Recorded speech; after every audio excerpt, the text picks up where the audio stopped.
Hi everybody, BJ Stroker here, and we are here for another episode of BJ's Basics! This week, we have an amazing queen. We are going to be doing queen makeup. Oh my god, I'm so excited for the one, the only, Shea Muah! Well, bonsoir. Oh my god, this is gonna be like such a great episode. I am so excited. Shea, thank you so much for doing this. If this is your first time watching, basically the whole point of BJ's Basics is I get amazing artists in the city and hopefully outside the city, if this does anything. And they are gonna paint my face, their face on my face, and we're gonna go through some tips, some tricks, and some things that can help you, especially if you're first starting off and you have a lot of questions. You're like, I don't know what I'm doing. Half the time, I don't either. Oh my god, me too. So, before we get started, Shea, a question that I've been asking my guests at the beginning of each episode is, when you're a new performer, what are some things to help you get started? Because I know some people might sit there and go like, what do I do? How do I start this? So what are some tips that you can think of? Yeah, I think what comes to mind is like the idea of doing it at like the pace you're doing it and not pushing, like hastening all of that. Because what happens a lot of the time when we're starting off doing drag is that we picture ourselves at like the finish line, what will be like a few years down the road. And it's okay to have that like progression at the beginning where maybe like your lips aren't drawn on symmetrically or your wig's not glued well. Like it's okay to have those steps because it's through those errors that we learn a little bit more. And I think that we live in an era where everything is just so polished and face-tuned, and we see a lot of that high expectations that are going on, that it's okay to just like take it at your own pace. Yeah. I think I've said this before too. I think we've even talked about this is, you know, a lot of the drag that we see that's being successful, that's out there right now, is drag that's been happening for 5, 6, 7, 8, 12 years. So, you know, don't compare yourself. You can use them as inspiration and like, I want to get that good someday. Absolutely. But it's okay. I started with 2 7s on my face. Called it a day. So just start, and each time just like learn something new and get better each time. Absolutely, you have to keep that progression going. You want to be continuously growing, but yeah, just realizing that you can take it a little bit slower. Yep, I love that. All right, so let's get started. I'm so excited because like initially I was like, oh, this will be like brulette. No. No, it's not going to be like a bit different. A little bit different. Okay, so take us through your process. What are we going to hit first? Yeah, so of course I always recommend when people are painting with oils and creams that make sure that you're hydrated. So at the basis, and I told BJ earlier today, make sure that you're drinking water. They literally did. Yeah, because one thing that you'll find as well as we're out in kind of these more sticky months as well, things are gonna get a bit more sweaty, but we want to also be able to have our makeup to adhere a lot better. So skin prep, skin care is super important. What's your skincare routine? And we'll be back just a few moments. And it's terrible because I have mature skin. Well, I mean, I watched like the first 2 episodes. If you haven't watched those already, go check them out on BJ's channel. Because we have been kind of going across the spectrum bit by bit, king to mix to miss. I see your plans. But yeah, just wanting to make sure like how we're prepping this canvas, like what we're doing with it, how we're treating it. And I know that you mentioned a few times that you are a sweaty king. So I wanted to chat a little bit about that sweatiness as well. Like what do we do during these summer months when we're super sweaty? And I'd like to talk to you about a product that I use as an artist to make sure that I'm not sweating through my makeup through the summer. Please, what is it? Yeah, I'm gonna go grab it. Okay. All right, beautiful. So what is this magical... So see what we got here. This is Vichy Laboratories. And I will admit that a lot of the products that we'll be seeing in this video are a bit higher of a price point. I know. I love what was going on in the first 2 episodes. I was like, oopsies. Hey, we have to have goals, things that we're working towards. So we're working towards Vichy, people. We are working towards Vichy. Exactly. And so this is an antiperspirant, and so this is going to help conceal your pores to not allow for sweat to come through. Oh, and is it specific for your face, or is it a deodorant that is sensitive? Yeah, so it's sensitive or depilated skin, so after shaving, so it's like really good to respond to it. Amazing. Yeah. Okay, I'm ready. Yeah, so what I'll do is I'll put it into my T-zone, up through the nose, a little bit in the forehead. You don't have a lot of pores on your forehead. That's good, right? Yeah. So what we're gonna do is we're gonna tap it in because this is, it's quick drying, but what you'll notice is like it kind of cases over the area. Your skin is going to feel a little bit more taut because it is an antiperspirant. It's not allowing these pores to kind of leak out as much anymore. So it's not necessary to put it all over your face, just where your biggest pores are. Where do you sweat the most? My forehead, for sure. Yeah, not from the forehead. Or do you find like you sweat further up in the forehead? I would say like right in this area. So in that T-zone. Okay, so I'll just get a little bit more in there. Great. So do you feel that kind of tautness coming with it? I can feel, oh, in my forehead, I can definitely feel it. Yeah. So it's like a little tiny facelift.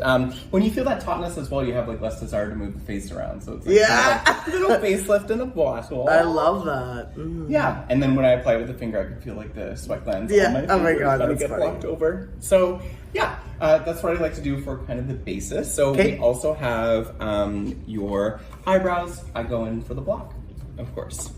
So time to tame these babies. And we'll block these brows and then we'll be back. So yeah, how do we start the blocking? Yeah, it's a good question. I actually have these things. They are alcohol swabs.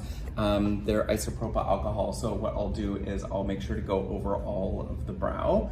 The reason you want to do this is because like we want to get all the oils out, because when we're applying all of that glue on, we want to make sure that it's just interacting with the hair and not the oil is making it kind of come more off of the actual hair itself. So we'll get a little smudge in there. You can get a good pack of 100 of them. They're so good as well for a step that we'll see a little bit later. Ooh, as well. Very good. Yeah. Okay, so once we've done this, then what's next? So then we're gonna go in with the glue. So we have our Elmer's glue. So you have a purple one. I've heard this is better than the regular clear one.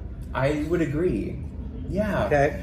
I like because it dries clear, you have like a better idea of like when you're done with the process. Okay. And one thing that I like about purple though, as well, is like if it's not drying clear by the end of it, we're gonna color correct anyways. And we're gonna be using an orange color corrector on the brows. And so orange is gonna cancel out the purple because they're complementary colors on the wheel, color on the theory. circle of life. Come on, color theory. All right. Hit me with some glue. All right, so as we've probably seen before, we're gonna go in. We are going to be so liberal with our putting on all of this on the brows.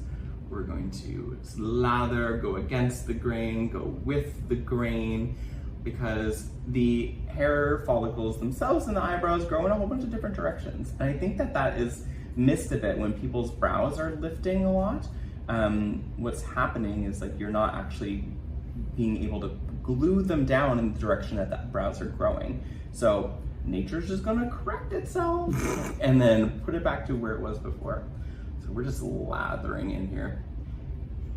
You have very fine eyebrow hairs anyways, so this is going to... That's great. I've always been teased for having bushy eyebrows. They may be bushy, but they are fine. Like, we're not dealing with coarse hair here. Okay. So I predict that this is going to be you're going to be a good lay. That's amazing. So this is how much glue. Oh my gosh, I look good with purple eyebrows. Yes. What color eye would you like to go with today? Ooh, moonbeam, please. Moonbeam. Yeah. Honey, how would you describe Moonbeam? Oh, like kind of like opalesque. Opalesque, that is correct. Shout out opalescence. Shout out. Opalesque. I want opalescence eyes. Okay. She's got opalescence eyes. Opalescence eyes. Oh my god. If someone doesn't know what we're talking about JoJo Siwa.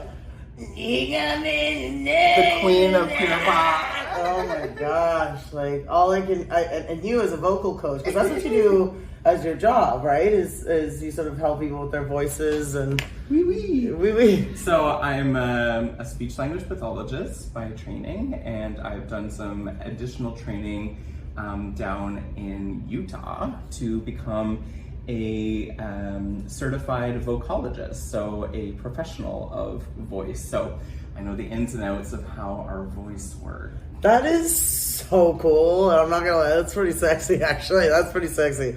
Yeah, what I find like so interesting in the community too is like I hear a lot of times about people who our voices are going on stage, not when they're singing, but when they're hosting. Because like I find like a lot of people, and also I'm gonna go in for a good old pluck here. We're gonna do some plucks in the middle. I mean, you're the first one to offer, so thank you. Yeah, you're so. I guess I'm supposed to have two. Two? Yes. Well, we. But I hear like people who are doing like a lot of drag, right? At the end of the day, like their voices are so exhausted from hosting. And also kind of word to the wise, lip syncing is drying for your voice as well. Really? Because depending on like your lip syncing technique, you might be just like pushing through a lot of air with kind of slammed together vocal cords. And so there's like a lot of actual tension in that area. So like people have a lot more strain. I notice in their voice, especially people who are like on TikTok a lot as like drag artists. Like, Yeah. I hear their voice and it's just like strained. Like we need some rest. Yeah. Right. Oh, because they're constantly making content, so constantly talking. And, Exactly. okay. Yeah. Is there a bag over there? Yeah. Yes, there is. Okay. Ooh, Okay. magic bag. No. Bam. So I always travel with my Amazon Prime bag, not sponsored. But it just, if you look in here, it's just like powder. Because I just want to get powder everywhere. So Oh my God. I isolate my powders when I travel. That's actually really smart and responsible. Yeah, like powder gets everywhere. You know, they say like glitter is like the herpes of craft. Well, powder is like the herpes of drag makeup. Because it just gets everywhere. So. My makeup box looks like what my closet used to look like when I was a kid. My mom told me to clean my room. I would just throw everything into the closet. We see that a lot. Well, we. Yeah, and so you can look at your brows. We're going to do 3 layers of them. Okay. So you can kind of zoom in, just check in what's going on there. Yeah. All right, we're going to do a couple more layers, and then we'll be back. Yes. Here's a message from my guest.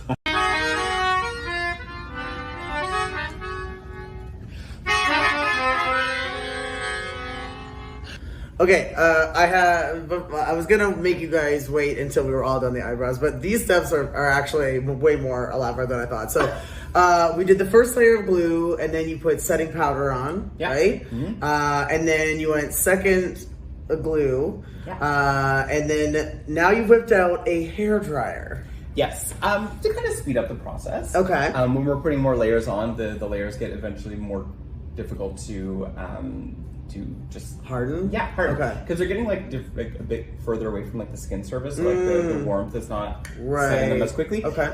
So what I think when we did the first layer, I powdered it, wiped out the excess, and the second layer I always go still with that same grain. So with the way that we blocked it the first time, we want to go with that same grain again, and we usually do an extra 2 layers after that, where we'll just go any which way with the direction of the glue. Okay. And it really shows like that, like it's staying there. Like we want to have that kind of feedback with it. Right, okay. So Here we go. You enjoyed that far too much. Far too much. you shut your mouth. You know what it's supposed to Anyway. It's like that mini challenge on Drag Race. That was funny. That was a funny episode. Yeah, and a hot tip for a hair dryer when you get it, like this was just $10, and you want to have a cold shot. as you notice, the air that's hitting your face is I appreciate it. Because if you're heating it, then you're just gonna melt the It was, off. all right. Yeah, Okay, yeah, that makes we want perfect to sense. cool it all down. Okay. So.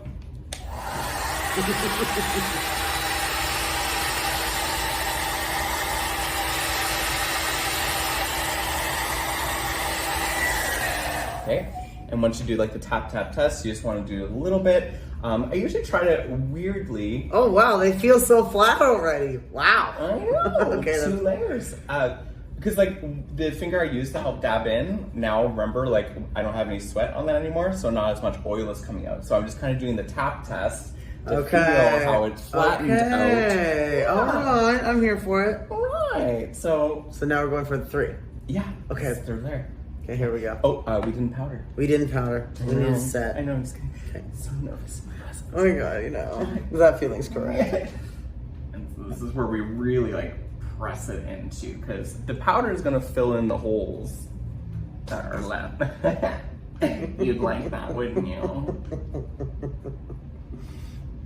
Yeah, this one's going to be not rated for kids. No. Eyes closed. Sorry. That's okay. Right. And then. Oh my god, that's so crazy. Okay. And then we have a big lights over here. That's really crazy. Yeah. Okay.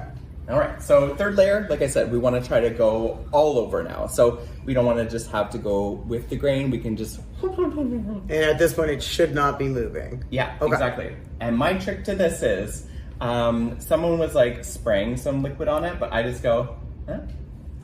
Okay.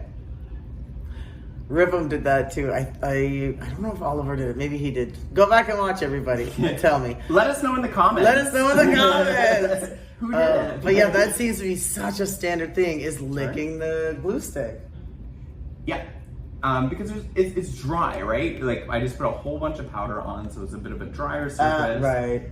So we just want to get a little easier traction as we're going into it. So that is our third layer caked on there. And check that out. That's Yeah. okay. All right, and then here we are. Here we go.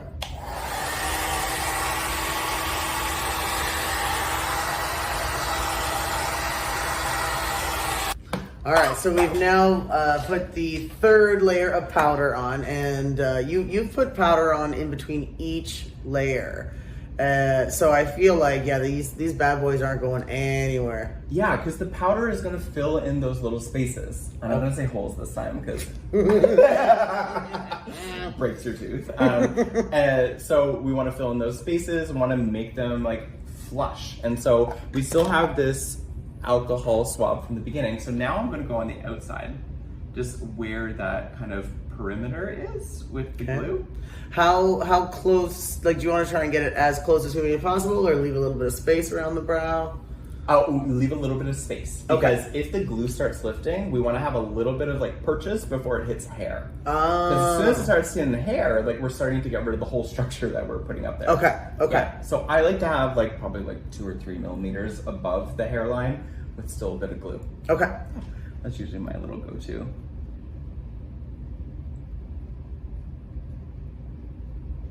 All right. So at this point, we're gonna color correct. I noticed you just cleaned up the top. Yeah. Yeah. Where else would you like me to clean? Your my- house. Yeah.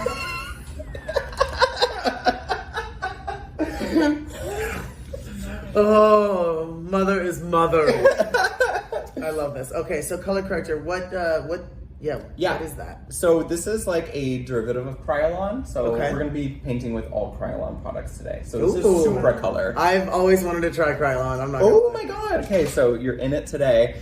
So we're going to use this orange because we're going to kind of get rid of those darker tones. Okay. Because I have facial hair, I will go as well around my bearded area, anywhere that hair appears, and get a good layer of orange as well. You don't have to be super copious with it, but I like to kind of just let it as if we have like orange brows for just a moment in time, because once we put the foundation on top, then it's going to cancel it out. Okay. I always like to say as well is if you are blocking your brows and then you didn't get a great job done with like layering everything down, then bring your eyeshadow up to there. Okay. Mask those little imperfections with like a darker hue of your coloring for your eye. We're going for like an opal today, so like I would probably get like that purple part of it to help shadow some of those areas that aren't as well covered. That's just a little thing that I like to suggest. So we have this. I have a few of my beauty blenders as well, so I'm just gonna beauty blend it out. How often should you switch out your sponges? Great question to ask. You should switch out probably after every 2 or 3 paints. Oh, switch them out or clean them? Because this girl's been with me for like 3 years. Really? Okay, Yeah. so you can't. Oh, this is gonna sound terrible. You can wash a sponge. I usually just use it for far too long and then throw it out and get a new one. Oh, okay, yeah. So if you get like some of the product out of it, then like you're able to get just a longer usage out of it. Love. Sponges as well. I always will run them under water, get them super, like I want them to be twice their size when they're finished on with the water. And I'll squeeze them out in paper towel. And then when I'm about to paint, I do this test where I'll take them quickly to my lips. Okay. Because our lips are like the most sensitive, like external part of our body. So if it's going to tell you if it's too wet, it will be at your lips before you get it on. Because if you start painting with too wet of a sponge, you're gonna take off the makeup. Right. Okay. Instead of getting it to go in. So Okay. I always do that little thing. But also fun biological fact, we don't have like receptors for wetness. Our body can't detect wet. It detects temperature and texture. It can't be like this is water that we're touching. It's like this is like a cold item that's hitting our hand, and we just kind of take context from it. So Wait. yeah, we don't have any. We have like different receptors in our skin. We have like thermoreceptors for heat, nociceptors for pain, and then we have obviously like the touch sensation, which we're able to touch things, but we can't detect water. We have to like bring in all of those lists of clues as to what this could be, and we decide that this must be water. Oh my gosh, that's crazy. I know. That is crazy. You're getting a lot of education today, A little everybody. psychobiology. Oh my god, come on, psychobiology. All right. Yeah, so like when we get like pain receptors, that's our nociceptors. Noci for like harmful. If something is nocive, like it is a harmful chemical. Yeah. Oh my god, that is super crazy. So that's all for our color correcting. Take a look at your orange brows. We're Oh, getting but more I and can more- already see what you mean because like where's the purple? I don't see it. Yeah, so the purple dries up. That's why I Yeah. love this purple glue stick. So thank you so much, Dollarama. You know, they last for a long time. Yeah. Okay. Perfect. Yeah. And then I usually go with 4 coats, but because we're not going out and performing, and this is just for show, because you're going to be a beautiful queen. Muah is just going to. Muah is Muah. just going to need 3. Okay. I think Perfect. this is perfect. So, this is where we're going to start painting with our Kryolan. But before that, we need to prime. Okay, primer is huge. Do you use a fancy primer? So this one is just CoverGirl. Okay. Put the base in your wand. I just want to cover this girl. Okay. Let's do it. Yeah. I use milk for a bit. I like a sticky. So this one's not much my brand, but it was at a moment where I just wanted to buy something quick and affordable, and this is what I found. And so my drag makeup is a mix of like high end and accessible end as well. So I think that is important as well to have within your means, whatever you're able to get. So we want to get this as well at these perimeters. I always tap in a little bit extra with this primer on the edges because it's gonna allow the glue to wet again a little bit more. So it can help attach better and have more of a seamless transition. So that's done there. And then I have 3 different Kryolan TV paint sticks. Okay. So then this is going to be our This is for you, Slay. I'm watching. sponsored by Pepsi. No. But if they want to, that's fine. So this is the TV White. So their version of Clown White. Okay. This is a 4W shade, which is what we'll use for foundation. I didn't color swatch with you, but I imagine we're around the same skin tone. Yeah. And then this is for your bronzer. So this is an Cool. 11W. Okay. So a little bit goes a long way. I've been painting with these sticks for over, oh my gosh, over a year. And like I still have like Oh wow. a lot. That's a lot of product. Yeah, Okay. I'm quite conservative with my makeup usage, but I do paint big. Yeah. But I'm conscious of like how much I wear. So what I love about these, because they're paint sticks, I can go with the grain now as of what we painted. So I'm gonna go up into the forehead. Oh, okay. So we're gonna go up like this. That's how you do it. Yeah. I was doing the opposite yesterday. Oh, okay. Yeah, you can actually use it to your favor to move it around. I can tell that you did a really good job on my brows because like they are moving as one solid unit as opposed to feeling like the muscles have independency.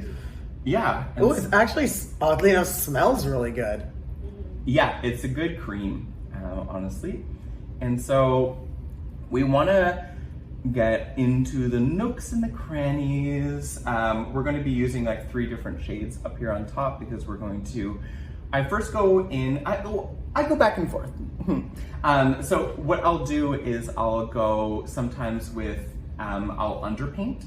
So underpainting, I'll put the highlight on first and then I'll Oh. put Interesting. foundation on top of it. And what is the benefit of putting that on first? If I know I'm gonna sweat a lot, Okay. I honestly will do an underpaint more than Really? an overpaint. I don't know what everyone else does, but Yeah. what I'll do now is because I just did these, so we can look now. Your brows are gone. Yeah. Yeah. Oh my gosh, that's so cool. Now I understand what they say, like, I'm an egg. Yeah, we're in the egg. I'm an egg phase. Egg So egg face and egg phase. There we go. Yeah, a new coin term. I don't know. But yeah, so I'm gonna do a little bit more of the contour or the foundation stick on top, just to get a bit more in here. Now, do you use multiple just so you can have the color that you want, or is it the Coverage. coverage that you want? Okay. Yeah, absolutely. Yeah, we want to get a bit more coverage in here, which is good. And also like into like the forehead lines, you want to pack in this foundation as well. It helps with the little cracks and divots that come with experience. Now, if I were to put on a wig, do you have to clean up an area to make sure the wig can adhere, or does that adhere to all this? No problem. Yeah, so as the folks at home have noticed, I'm painting you without a wig cap. But normally what I would do with a wig cap is I would lay it down to about here. And I want to get when the geometry kind of of my forehead starts to shift. So I want it up there. And what I'll do when I'll put it down is actually use some Gorilla tape. Okay. And I'll tape it around the wig cap so that a little bit is exposed in the front that's adhering to my skin. Okay. So that's my first step that I'll always do. And again, what the line would be about here? Yeah. Okay, I'd say about right here. Yeah, we would. So like a finger, find your peak, and then kind of about at least a finger from there. Yeah, Okay. yeah. It gives you a bit of space to do it and to hold it up. Maybe we should have done that, but whatever. I mean, I don't have any of that tape left to be aged, so your hair is well put away. If we had any extra flyaways, I would have just been like whipping out hairspray to like get it out of there. perfect. Yeah, so we're doing good. So now I like to go in a little fan shape. So Okay. like, you know, like those hand fans, those clacks. So I'll go up.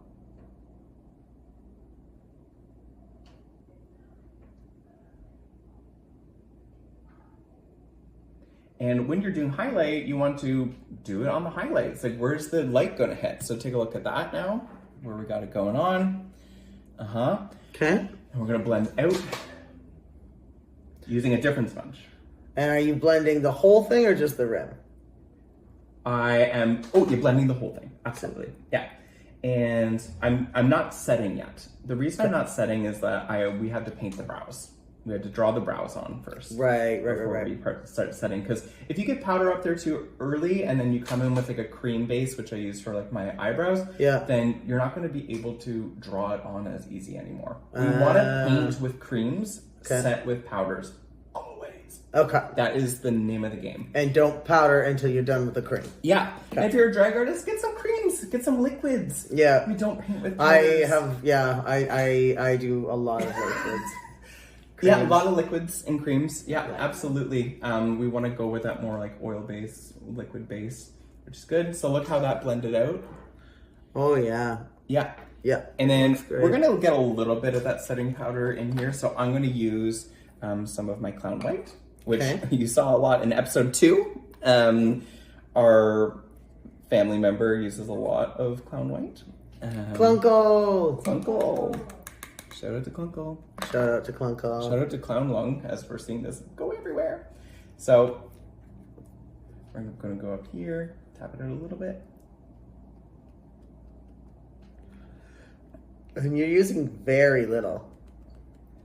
Yeah, a little bit goes a long way for this. But look, it's concealed. Okay. And I will keep that powder there in particular until I finish the brows, and then I'll wipe it off. Okay. Yeah, so Okay. we're a bit of steps away from the brows. So we're gonna go in with our bronzer. So I always wondered, is the reason we're doing this, is that to round out your face? Yeah. Okay. We wanna go for like almond shape. An almond shape. Okay, so, okay. Yeah. Okay. Rounding it out. I mean, I'm working with, similar anatomy as I want to achieve, right? Right. But we're just doing it for the gig. Another sponge. Okay? Okay. So I use a sponge for each different stick that I paint with. Okay. Other people might be mixing them or like using different sides. Like your mileage may vary, but I find this works for me because I can be like, okay, yeah, that's my bronzer sponge, Right. and I know I'm not getting it all. And do you I know with my king drag, when I'm doing my face, I always kind of blend into the hairline. Do you worry about that? Or I guess because if you have a wig I don't cap have on, hair. it doesn't matter. Yeah, the Right, hair is not okay. there. Okay. Yeah. I answered my own question. But we're blending a little bit in your hairline right now. Yeah. As we're doing this. Yeah.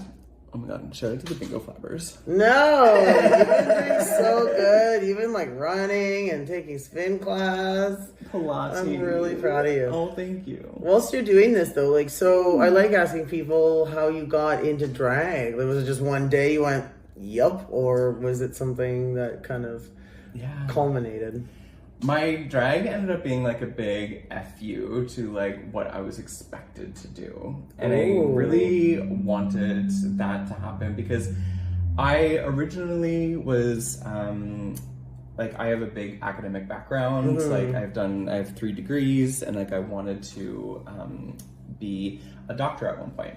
So I had applied to medical school, and when I was applying for medical school, I had this like opinion that they look for like the best of the best, and like in my mind, in my kind of cis het kind of thought process, because that's the way society goes, that they'd like to see someone who's like prim and proper and like Right. lives by the rules. So it was at that time that I was like actually falling in love with Drag Race and like loving seeing what I was seeing on the screen. And my original drag name was going to be Abracadabra because my mom is Debbie, and I love Pokemon, so Abracadabra. And then Lady Gaga comes up with a song that would have been great. Who's gonna release Shea Muah? Anyways, there was a day that our family got like a lot of really rough news, and I remember it was like September 18th, 2018. And it was a day where I also got my exam marks for applying to medical school, and I did not do well. It was like a big hit for me because I'm such an academic. Right. And like for all intents and purposes, like failed the entrance exam. Like I did not have a competitive score, and I felt really bad about myself. And then we got that news, and I was like, oh my God, things could be much worse, right? And I was like, I'm gonna do it. I'm gonna do drag. And so Shea was like really conceived that day, on that September day. And then I got a lot of inspiration. I was a theater kid growing up, of course, if you can tell. Never noticed. And I want to, reclaim that. I really missed it. I really missed that theatrical side of it. Yeah. Yeah. So, yeah, I got into drag and I started painting and painting and painting and painting. And then I finally debuted on a very special day, which was July 19th. That's my birthday! Exactly. So I debuted 6 years ago, and yeah, it's been so lovely meeting lovely people and doing this thing we call drag. But you started off on the East Coast, right? I did. So Newfie by nature. So of course we're going in with the brows right now, by the way. So we are curving them out. But yeah, I'm originally from a rural community on the West Coast. Can you turn this way? Thank you. On the West Coast of Newfoundland and Labrador. I graduated with 150 people. We didn't have a big school. Right. But I didn't even come out until I was in university, far removed. I came out when I was 23. Right. So I deprived myself those years of queerness. And I always think back as well, during my undergraduate degree, I lived in France for a year, which was, I think, where Shea. You lived in France? Yes. This is so cool. I'm so glad I'm doing this show. Yeah, I lived in France in 2011, 2012. And I lived in Nice, so on the French Riviera, right next to Cannes. It was beautiful. So I think Shea really takes her roots from there, because when I was starting to do drag, you want to pull from confidence. If you do drag and you pull from weakness and insecurity, it reads and people know that. And you want your audience to think that you are the baddest, the best, the one that knows it all. And then I always have been more confident in French. Learning French as a second language, and that French version of myself, hadn't lived through the same traumas as the Anglophone version of myself. So I kind of was able to settle in a space of openness and eagerness. So then I love that. I love that so much. What is drag like on the East Coast? Yeah, so drag on the East Coast was a really fun area to grow up in, because as a baby queen, we had a lot of people that were really in the more limelight. They were performing kind of in more different places in Canada, but they harness a lot more musical theater and stuff back there. We have a gigantic stage that we used to perform on, but RIP to that club. Because when I started doing drag as well, we never got paid anything. Our booking fee was $0. What? Yeah, and we got paid the money that was made on the cover on the door. So if you had a poor show, then you had no pay. Right. Okay. And then that's no longer kind of the expectation of drag these days. Because I started off making pennies and going out there, so it made me work a lot more. But I've always been a host. I've always loved using my voice, always loved communicating. I don't have any fear when I'm on the stage, because growing up I used to do speak-offs. And the first time I ever came to Ottawa was in 2009, when I was in a national speak-off for what is a speak-off? A speak-off is you give a speech and you answer questions, and it's evaluated. Is it based on how articulate you are and your... One of the parameters, yeah. How well you answer questions, what's your topic how's your French? Yeah. I love this. This is so good. So my background is we have two different streams in Canada. We have core French and French immersion. You didn't need to turn. Thank you. Okay. Core French and French immersion, and I only did core French, and so I learned all of my French kind of as my own desire. So when I came up here in my grade 12 year, it's my first time ever in Ottawa. It was my first time ever out of the Atlantic provinces. Right. And I knew when I was up here in 2009 that someday I was going to live in Ottawa. Oh, no way. I love that. Because it's the bilingualism of it, right? We don't get that as much back home. Newfoundland has only 0.4% of our population is Francophone. And then up 0.4. Yeah, wow. I know, 2,000 people. And then up here, so we got our first brow coming in. What do you think? Ding, ding, ding. What did you use? Is it just an eyebrow gel? Oh, yeah. So this is Anastasia Beverly Hills. Of course it is. Yeah, I want a year's Of course supply. it is. Oh, I can't reveal that yet. Oh, stop.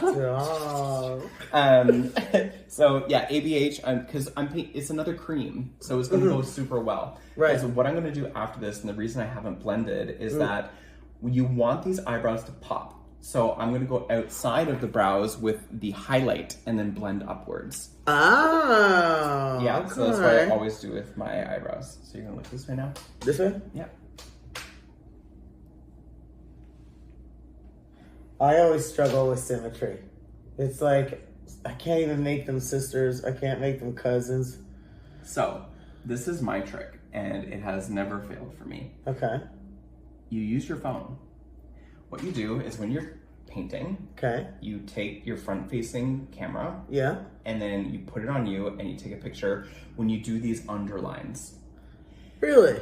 Yeah. Okay. So then once you do those underlines, then you're able to know if you need to raise one or lower one. I have a whole reel of photos in my phone that are just me, like 9 a.m. in the morning, painting for a brunch, like. But then I'm just like checking to see like what the symmetry of my brows are. Okay. Okay. And then that's how you get them to be more close on the family tree.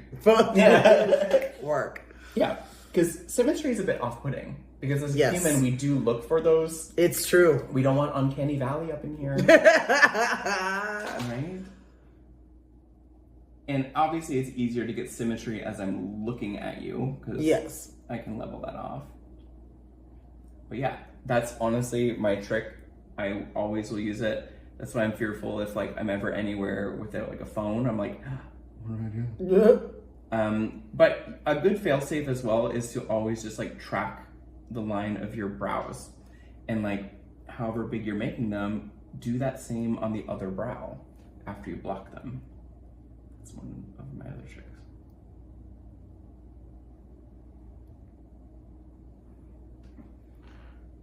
Yeah, I'm gonna go and fix the symmetry. And what I like is when there's more highlight in the middle, I pull from the highlight out so it gets that ombre effect. You want that dimension to the brows. Because I have some pretty hard lines, if you didn't notice, when I do my drawing. What are you talking about? What? So basically what you're saying is you're going to outline with that, and then you'll kind of flick it up so it's not a solid mark down. Is that what you mean? Yeah, so we're gonna have lighter in the middle and then darker on the out. Okay. Yeah, because that's what we're doing with that shape as well, right? Right. As we're shaping outwards, we want to have more of that darkness on the edges. It Okay. will trick the eye as well. Okay. Yeah. I mean, one thing that I also recommend for like people who are like starting out drag is like understand what an eye looks like. Like, especially like when we're cutting crease and stuff, like we need to know like what we're repainting. So like, Right. yeah, we'll see that when we get into like the eyes. So it's a little bit, fix this up.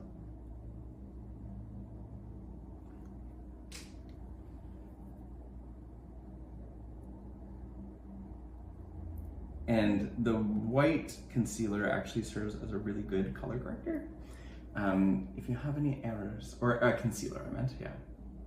And so now I'm just going to like smooth at the bottom of the brows. And so I'm gonna put some in the middle, at the edges of the brows. Some drag artists, you'll see, they'll paint their eyebrows so close together, like almost like literally kissing. Yeah. And then they will highlight it all out. So then they're not actually kissing. Yeah, it's like that very much that trust the process kind of thing. Right. Because like sometimes I'll watch people on like TikTok Live and I'm like, what are you and then doing? I see like their done pictures. I'm like, oh my god, okay, I see what's going on here. Yeah, so you can see what's going on with the brows. Oh, wow. That looks so cool.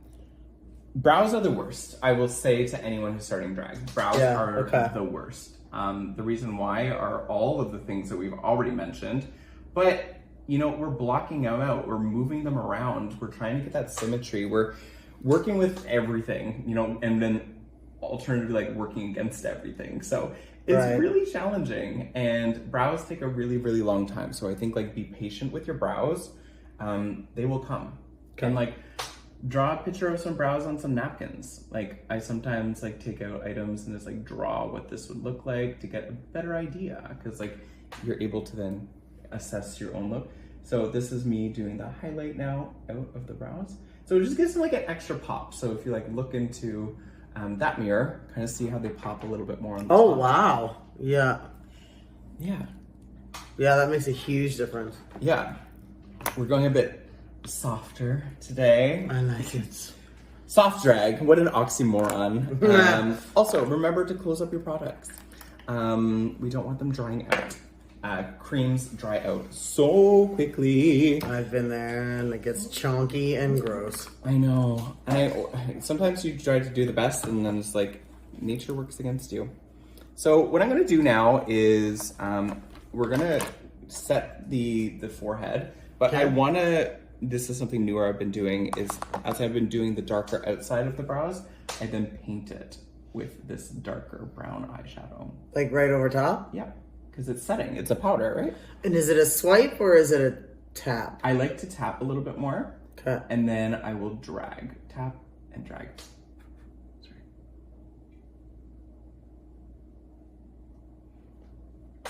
What palette is this? It's really nice. Yeah, so we're not going to mention who it is. Oh, okay. Then I think we know exactly who it is. Should we start? Yeah, my first ever palette, I'll show you actually when we get to it. And this one has a little bit of sparkle in it as well, because what drag doesn't like a little bit of sparkle, a little bit of sizzle. So getting in here, getting that ombre, because like as you get to the end, then you can like pick up from that inside and pull it back out a little bit more. So look at that effect now. Wow. Oh, wow. Yeah, that's really huge. Yeah, it gives like dimension. So if you show you can Look see at the that. darkness, and then that one's not ombre. That's crazy. Okay, that's very cool. It's super achievable. I'm just doing this with my dark brown, and any dark brown is a very famous color in a lot of palettes, because when people are painting more neutral, that will be one of the ones that you'll use kind of at ground, at the bottom layer when you're painting. So I'm really, I use like a really fine tip brush for this, because as we're getting to the end of the tail of the brow, we don't want to be kind of undoing the work that we did, right? We've carved this out, we want it to be nice and shatched, and we want to keep it that way. So, fixing that one, and then this one. And now you can see that. All right. Shay's gonna finish filling in my brows, and we'll be right back. Listen to this musical interlude. All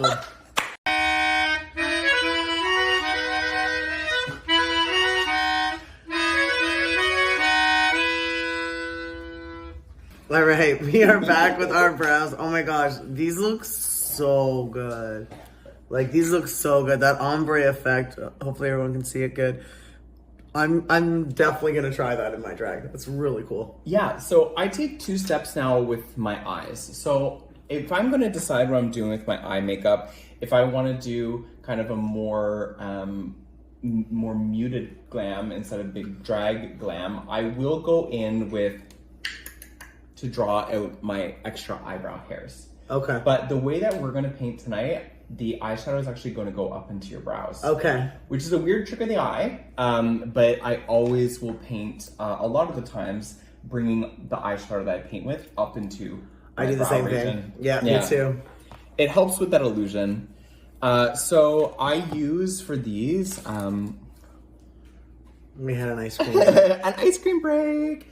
So we have number 1 and number 2. So there was a while that I was getting some products from the UK, and these are P. Louise primers, and I've been using them since 2020, and I'm still not And you're still done using it. them. Wow. I know. Yeah. Sorry, if in Australia. So what we're gonna do, I have a. So we have a lot of pink brushes going on here. Yeah. So this is for.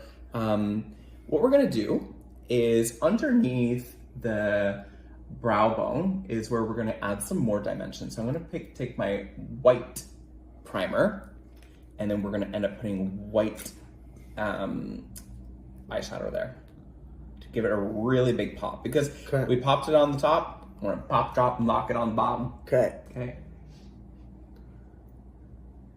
And you're just going underneath the brow, or are you gonna go all the way around? No, just underneath the brow until we start to get closer to where I made that ombre line. Okay. Ooh. Ooh, okay. Yeah. And then I'll do the same on the other side so you can look the other way. Look away. And I like to stamp it in a little bit. What I'll do is I'll put it on the fine end of this, and then I'll have another sponge. I have another sponge to help finish it. I always get worried that I'm gonna blend it into the brow and like erase the work I've done. Right. And it depends on how fine of a hand you have. Like, not sure what advice to give that, but like I like to really paint finely. So I'm like, I will set the sponge and then roll it a little bit so I don't intercept it. Yeah. I got you. Yeah, because these sponges are like really powerful. So you can see I blended it all in there. Ooh, okay. Yeah. And then I have this like divine palette that I've been using ever since the first day I painted in drag. Really? Yeah. Let's see it. Wow. So this is the white. And it's like the whitest of the white that I can find. I really like painting with it because it really gives that pop. You can find some like Crocs and stuff that have a good white in it. But this one just really worked. Excuse me in the back. Quiet on set.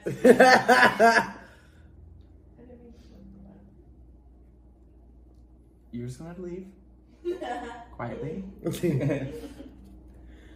And So- you're just tapping in that white powder on top of the white Yeah, concealer. I absolutely tap this, yeah. So I'll tap up until the brow itself to cover over that place that I just put all of that on. So basically when you're tapping, that's where you're compacting the pigment, and then swiping is more blending and Yeah, okay, yeah. coverage. Okay. Usually the first layer I like to tap a lot more. Okay. And just the way that this brush works, it's much more of a stampy kind of brush. So I'll just like stamp Okay. and press. And then we'll get like a really nice dimension with it. So you can now compare like sides with like that white now on it. And then no white to set it, yeah. Okay, and we'll go over here. Where do you get your brushes from? Is it kind of like a set you bought, or do you just kind of collect them? You have bougie brushes. You have bougie brushes, don't you? No, it's the same. Oh, we don't talk about broom. No. It's just no. like a casual, like, It's fine. pink brushes. Yeah. It's the Got Pink it. Pony Club Brush Club. Got it. Yeah. Got it. Yeah, not that. But it's basically if the bristles are kind of short and stumpy, good for packing. I like to pat it down. It's just I know where it's going. This is where like I lack some confidence in that that I don't do that as much in my job. Okay. I'm very stampy. Okay, so I got those down, and do you remember if we forgot a step? Because I was mentioning it earlier. Oh gosh. Oh yes. You gotta take this That off. powder is still there. Yeah, so that's baking. That is baked. Oh, but it really makes a difference though. So I like when I finish the brows because I will actually set the brows too.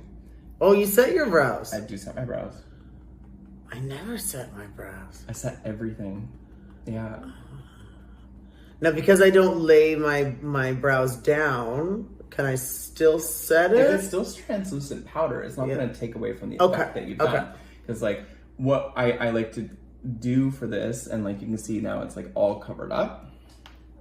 Yeah. Once we like swipe it away, I use a different brush for my baking and then a different brush for my translucent powders.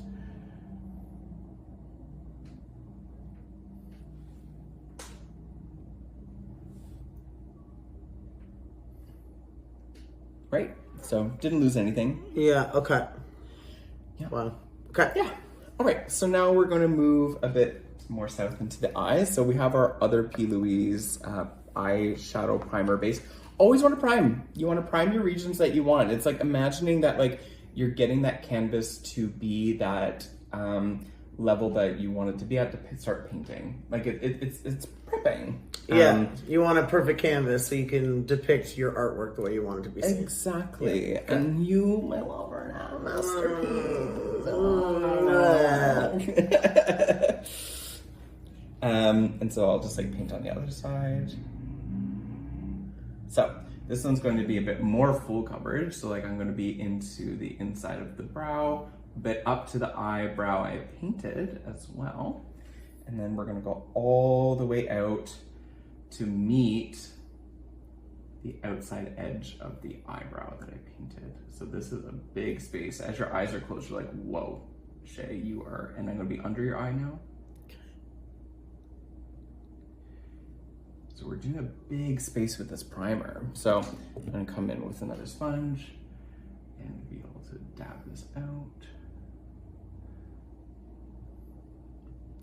Yeah, you definitely use multiple sponges. I am embarrassed to say I use one sponge. I think I'm a minority for that. Okay, I think okay. a lot of people just use one sponge. I just like to have everything on something different. No, that's fair. And then it came in like a multiple set. So I was like, is this life? This is life. Okay, can you turn that way, please? Yeah. Yeah, and so over the years as I've been painting, like my paint has gotten like shorter and shorter. I think like I paint now probably an hour and 20, an hour and What? 30. Yeah, Wow, yeah. That's amazing. But at the beginning, patience is a virtue. Yeah. It takes a while for us to get into where we want to go. Yeah, and because like everyone's face is shaped differently, it might take you a while to figure out your face. Oh yeah, yeah. Don't be alarmed if like it takes a few trials to find that face. So yeah, this is where I like suggest like people draw what an eye looks like, because we're gonna be painting what really looks wild. Yeah. But then like we do that classic like trust the process. So now we have our eye primer down. Okay. So make sure to cap your products. Okay, so we're going in for like a purplish, opalish. Yeah. Moonbeam ice cream taking off your wings. And you were telling me this was your first palette? Yes.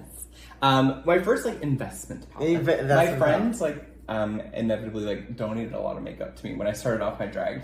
I was a very low cost at the beginning. Like I had all my outfits given to me. I was the thrifty queen because I was like in school. And you know, I wanted to be affordable. So this actually came in the same order that I got those P. Louise bases in. It was sold by the same makeup company in the UK. And rest in peace, Vivian. Really went in this product, and there is like a Be Perfect X Vivian. Oh no way! Oh, I love that. Yeah, these colors are beautiful. Though. Yeah, they're beautiful. And there used to be a mirror, and I broke that mirror. Yeah, but I had fine luck that day. So may the court show. It didn't give me 7 years bad luck. Yeah, so we're gonna just prop her off to the side a little bit so we can get at her. We're working with a little bit of real estate here on my little IKEA table. But yeah, we want to get a few brushes going. So what you want to get is a good blending brush. So you want one with like really fan bristles. And this is going to be the one that like you'll keep coming back to help with blending. So you're going to do a base layer with that color, and then that will be my blending brush for the rest of my paint process. It helps to seamlessly bring the colors together. And then as you get further and further into the paint, you are going to... That was so natural. You want to get like more fine. So like I'm going to go for this brush, I think, for this paint. Don't need her. This is my black for the inner corners. Have another fanned brush. So these look like these are my 5 brushes for today's paint. All right. So we're going to get started with the under layer of it. And so we're going to go in for a purple. So purple gets really popped well with the pink. So I'm going to paint down with a pink base. So get a good amount on your brush. And then I use cue cards. So all of your studious people, if you have some cue cards left over from those cue cards that you said that you were going to make study cards off of in college, university, guess what? This is how they'll help you. So the angle is important here. You want to come from an angle from the inner corner of your eye out to where you finish that tail of the brow. Okay. So I'll be going like this. And eyes closed? Or Yeah. closed. Yeah. We don't want to get powder in the eyeballs. So we're going to go out here with this color.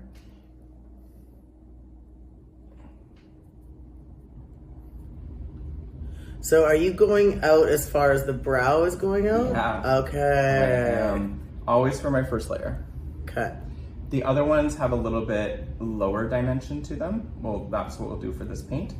But what you'll see is like the contrast. What's really nice with the pink as well, setting it against the white that we did in the first, we will see like it really pop.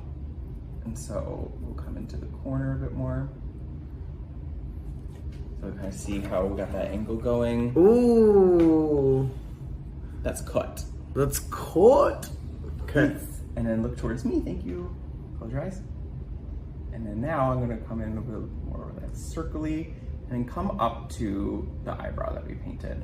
And we spent so much time on this brow, but this is where we're gonna start blending in the eyeshadow with the brow. Helps create a really cool dimension. We're feeding back into that fantasy of shape. Okay. Okay. Very cool. And then look this way. Same thing, setting up from the corner up into the brow.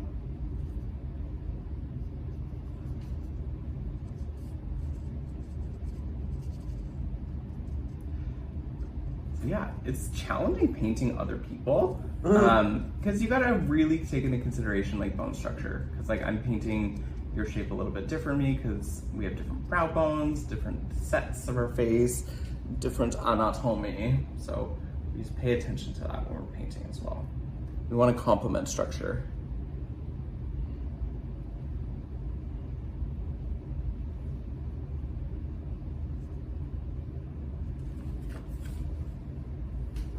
Boom. Yep, and I'm gonna go in a little bit deeper with it. I'm gonna go down just a little bit more, just for symmetry purposes. Just where I put it all out. Should probably speak a bit louder so I can pick my voice up. Use my production skills. And if you were to make a mistake, are you just using concealer to Yeah. clean it up? Okay. Yeah, absolutely.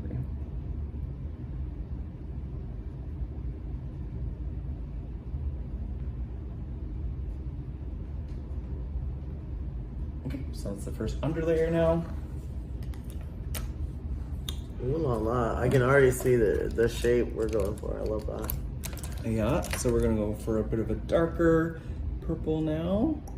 Let's take, I usually go 3 shades when I'm Okay. doing my eyeshadow. Okay. I'll go a light and then a medium in there, and then what I'm gonna use to help really shape it out. So as I just swatch that, that's absolutely darker. So we're gonna use this one for a bit easier one. So a little bit of a little tap. And you can see some of the product comes off on one side, so just flip it upside down so we can still stay on that line. So I'll always paint up the top of my face, which I think is a constant thread with everyone that's painted you so far. Starting off with the eyes and then doing the rest of the face, yeah? Mm-hmm. Yeah. Yeah.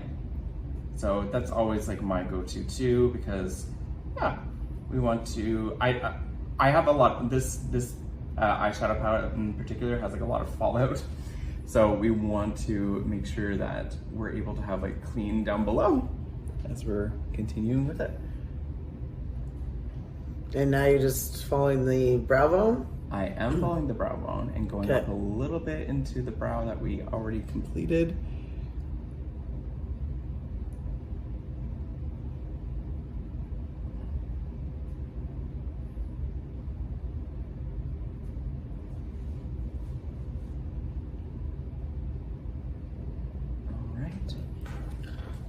Wow, that looks really cool.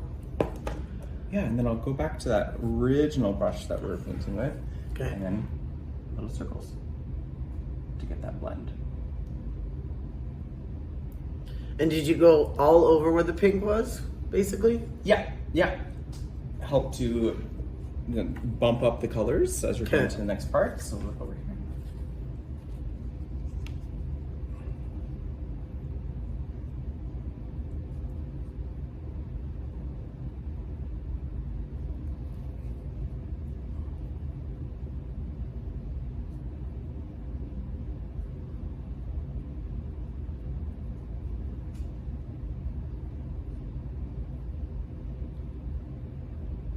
So I like that we're going a bit darker because I realize now when I glued your brows, there's a little bit of lift in the middle, but that's okay. When we have a darker color there, it's going to be a trick of the light. So Okay. we're going to be okay. That's good to know. So if you do notice your brow lifting, just use a darker color to Yeah. create an illusion. Okay. Exactly. Look at me. Okay. Hold this out a little bit more to get level brows, level eyes right there.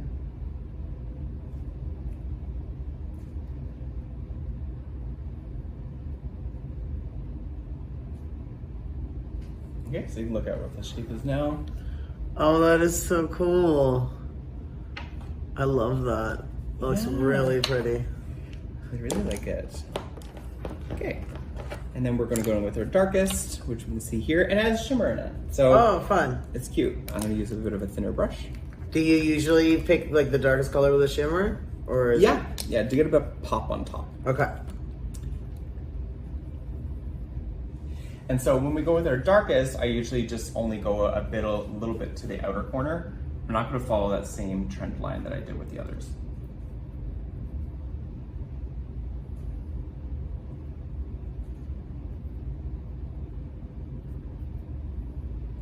It's so strange verbalizing what I'm doing for my makeup. Yeah, you're doing great though. Thanks. Yeah, not an MUA, but we work with what we have. So we can see now how that creates a lot more of that depth. Whoa.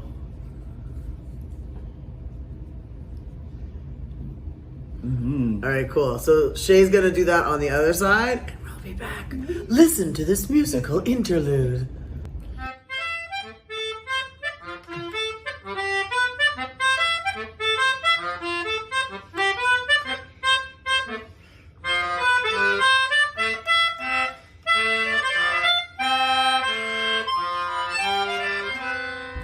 All right, we are back. So other side, filled in a little bit more. And so now we're gonna think about this eye illusion, okay? Okay. So I'm gonna take this darker one that I've done and I'm gonna start going up closer to here, into the middle where that eyebrow has been painted, and we're gonna go dark. We're gonna realize we left a little bit of space there, but I wanna think about like economy of makeup. So turn a little bit this way. Economy of makeup because you don't want to keep coloring over places that you already painted, keep doing it over and over and over again. So That's when things get muddy, right? there's muddiness to it, yeah, but also like conserving your product. This drag is not cheap. So as you can see, if you look in the camera again, we have like space here with like what was done there, and then we have the darkness coming into the middle a little bit more. So it's going to help create dimension. We'll see what happens once we... I love that effect already. Yeah, so it's going to really pop with our cut crease. Okay. So we're going to go in now with a black, black for the corner, and then we're going to finish that off in the middle. So I'm kind of done with the cue card now. I kind of go in more with like freehand.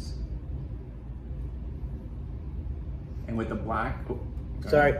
Are you just following the dark blue where the dark blue is, or is this a different part?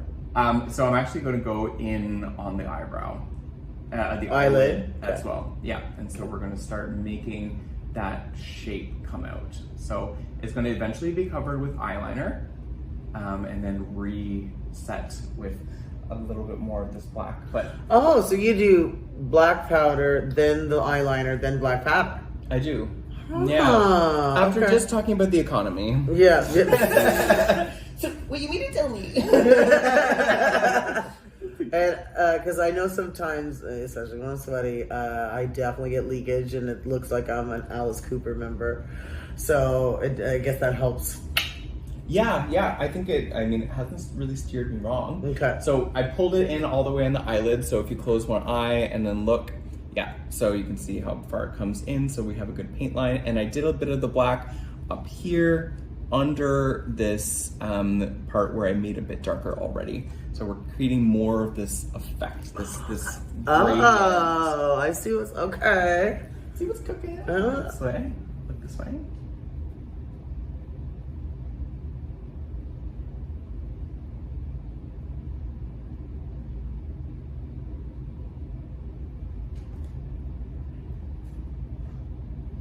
When I started doing drag, my drag mother painted me a few times. And what I did as being a pupil of the art form is that when she would paint me, I would take a picture every single step of the way. And then when it was done, I'd have a template. Right. I'd go back to it. So, I mean, I haven't veered much from the course. Our makeup styles aren't, like we have similar painting styles. Our makeup doesn't look entirely like, but she used to work at Sephora, so she used to work a lot with makeup, so she would be able to, she was always like, drag's a business and paint with your creams and set with your powders. Okay. I would go to sleep thinking about those things. Oh my god, I love that. Yeah. She reached your dreams. She did. So I'm gonna drag a little bit of this inner corner into the nose because it's gonna actually help our nose contour later. So it's kind of like paying it forward. And we want our nose to look snatched. Oh yeah, we're going for a skinny nose. Alright. All right, so let's check what's going on here now. Ooh. Gosh, does that make my eyes ever look big?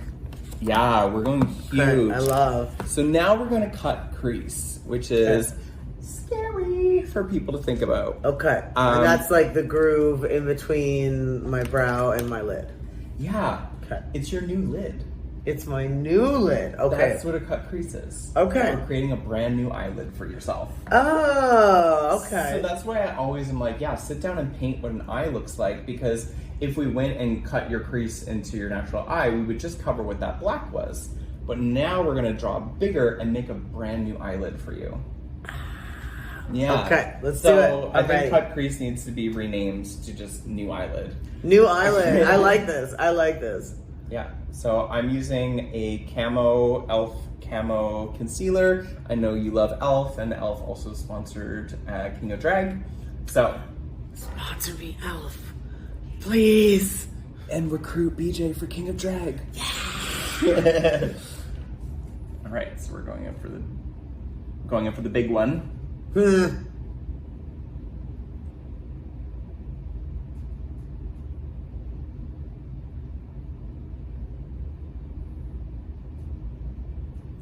Are you coming up to the brow?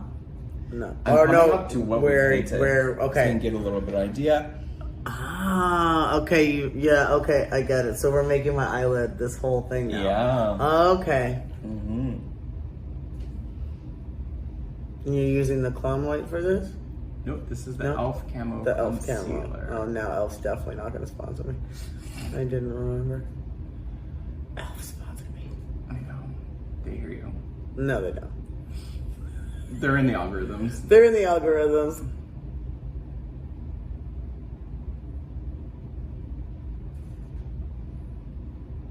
Okay, so that's one starting with like that cut crease. And look towards me more.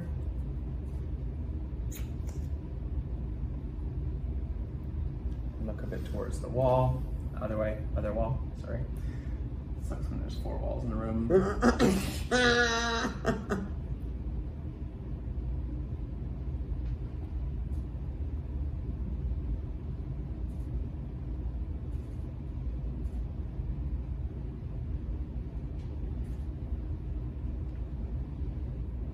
So what similarities do you feel between King and Queen makeup at this point as we're in this paint?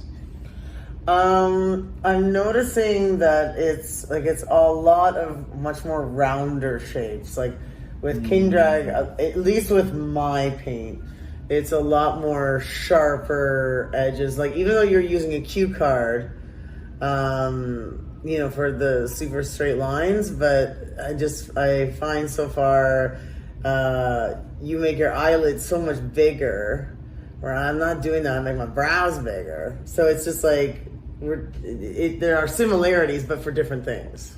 Gotcha. Yeah.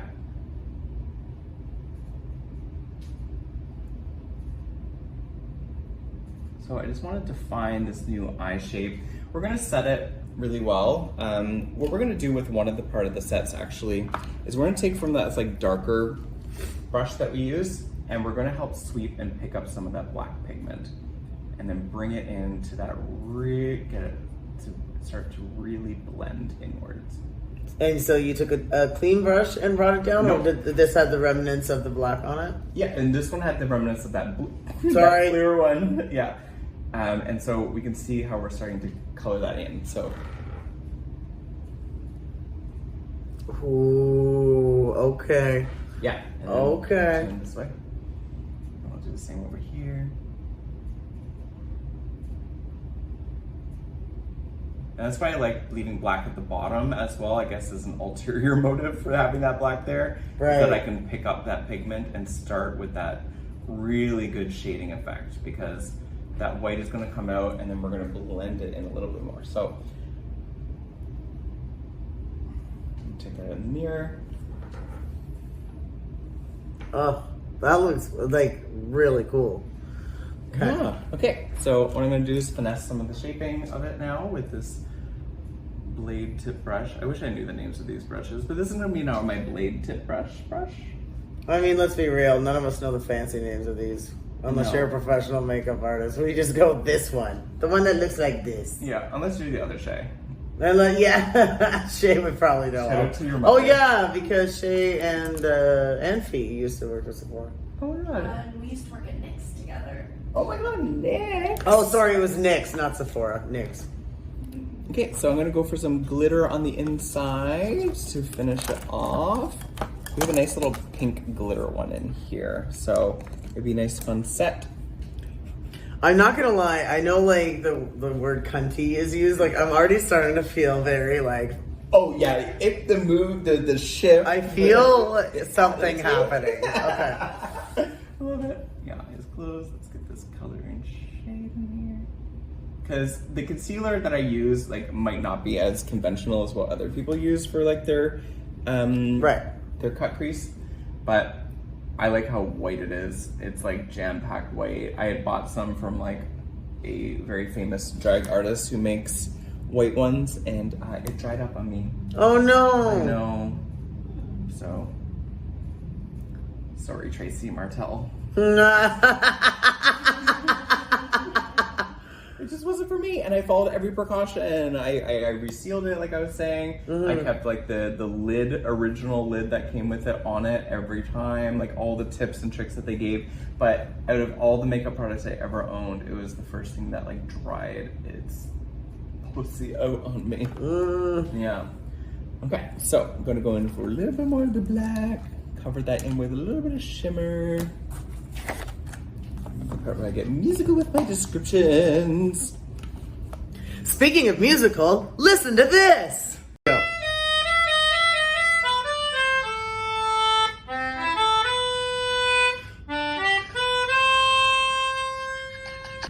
Wasn't that magnificent? Sorry, continue. Where did they learn that? I know. So I'm going in with a bit more of that black as I lifted it to bring up in the corner. We just want to get a bit more of that contrast going on one side, and then here's the other.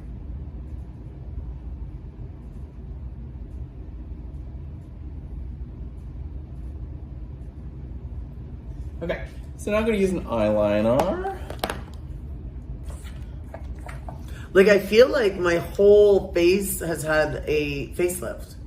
Yeah, everything. Like everything feels like Pulling it up. that's crazy. That's crazy. I know. The art of illusion, I tell you. That's why it took me so long to understand it. Fair. Because I find a lot of new artists will paint sad because they'll go and just follow. I the do a bit of trend that. line. I come down. You're you're up. I yeah. definitely come down. And I do have a bit of that like sad, but I mean it works. It gets more tips. Okay, eyes closed. This is a newer eyeliner of mine, so I'm not a big fan of it, so I'm not going to plug it. It's just so liquidy. So we're just going to make two.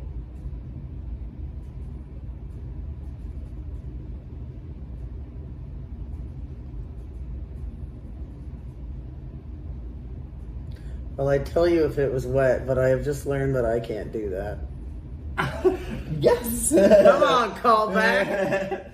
Yes, so you know that there's a texture going onto your lids right now, and you're like praying that I don't get into your eye. I've done that once, and like, I don't know what was going on, but it like almost went through my whole eye, and like I had black eye. It was so scary for a second. Okay, I finished that one. Okay. Hold the corner in a bit. Mm-hmm. Okay, let's go over here.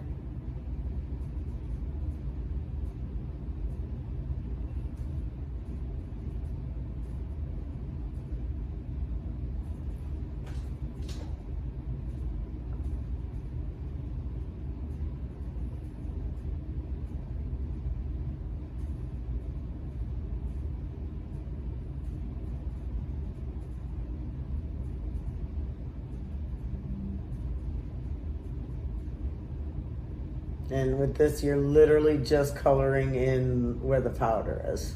Yeah, because what we'll see later is like the lashes are going to do a lot of that heavy lifting, but we're kind of like lining it off. Like we're kind of finessing the corners and pulling it out a little bit to where the black is. And so that's, yeah. Oh my gosh, it looks so good. And basically, your face shapes that you came up with was just basically trial and error. Absolutely. Forever and ever. Like honestly, I can now find that like I have a very consistent face. Like I like the way I paint. But yeah, it took a long time to get that eye. So let's close. And pull a little bit of that liquid, setting up this powder. So we get that nice shading effect. Do the other side. I also love, because I had the honor of meeting your mom. She is very supportive, and I just honestly love seeing that you get to have that kind of love and support behind an art form that you're so proud of. Yeah, I think about, because like I grew up in a I mean it wasn't like a super conservative town, but like coming out in like the 2000s wasn't the thing. And honestly what I ended up finding was that I was able to take my drag back to my hometown and sell out a theater show and like be able to really hone in my drag and my craft with like unapologetically, which was a really, really big reclamation of like my identity. And my mom was there for that show. My mom was also there for like another show that I performed at. And we just like sat down at the table the first time she saw me perform and we just cried. Because it was just like, we found what, like, you know, it's like what I love to do. And it was just such a sweet, sweet, sweet moment. Because when I started doing drag, as my mom is lovely, but my mom is a worrier every time I was doing drag, just because like your safety and stuff. Yeah, every time I do drag, she's like, she always wanted to know like how I did in tips that night, but then like revealed later on, she just wanted to make sure that I was like home safe. And so it was very sweet that she did that. But once she saw how strong Shea is and like how strong like the community is with each other as well, like the less fearful she was as time went on. Okay, that's beautiful to hear. Yeah, so when she comes up here, she's always like, I hope there's a show, like we want to do a show. And yeah, Muah. Yeah. All right, so now we're going under it with one of those purples that we painted with, hoping that there's still pigment on the brush. We hope and pray. My prayers weren't answered. Need to get a little bit more. And here you're swiping. Yeah. So I'm not as concerned about the underbrow. Under eye. Oh my god. Underbrow. The underbrow. The underbrow. What's the underbrow? So what we'll do with this is like, you'll see the reason I don't really care as much is that we're going to be really finessing it with the black. Oh. Yeah. See, that's one color I've been a bit scared to use. I'm not gonna lie. Black? Yeah. Yeah. Challenging to paint with, but we can see I just went under it with the... Oh, wow. Mm-hmm. Yeah, okay. So then what we're gonna do then is up until the eye, I'm gonna go in with some of the black. You can actually look up, yeah. And there's no black left. It hurt you. It said you're scared of me? Okay, I'll go away. Yeah. Thank you. But that's why I honestly love doing this little series, is because like it's getting me to try things that I not only just didn't know to try, but just things that I'm like, oh, I was too scared to do that, and then I see it and I'm like, oh, but it looks really good though. Yeah, this was one of the things that I found probably like 2 years into my drag. It really helps to bring up the dimension of that makeup. So I'm going with a bit of black up until the lash line. Ooh. Yeah. So now I'm gonna go back in with like my camo, that concealer once again. Okay. And this is me when I'm like painting. My fingers are always like, I feel like a little cricket. Yeah. Like trying to find my name. Where are my brushes?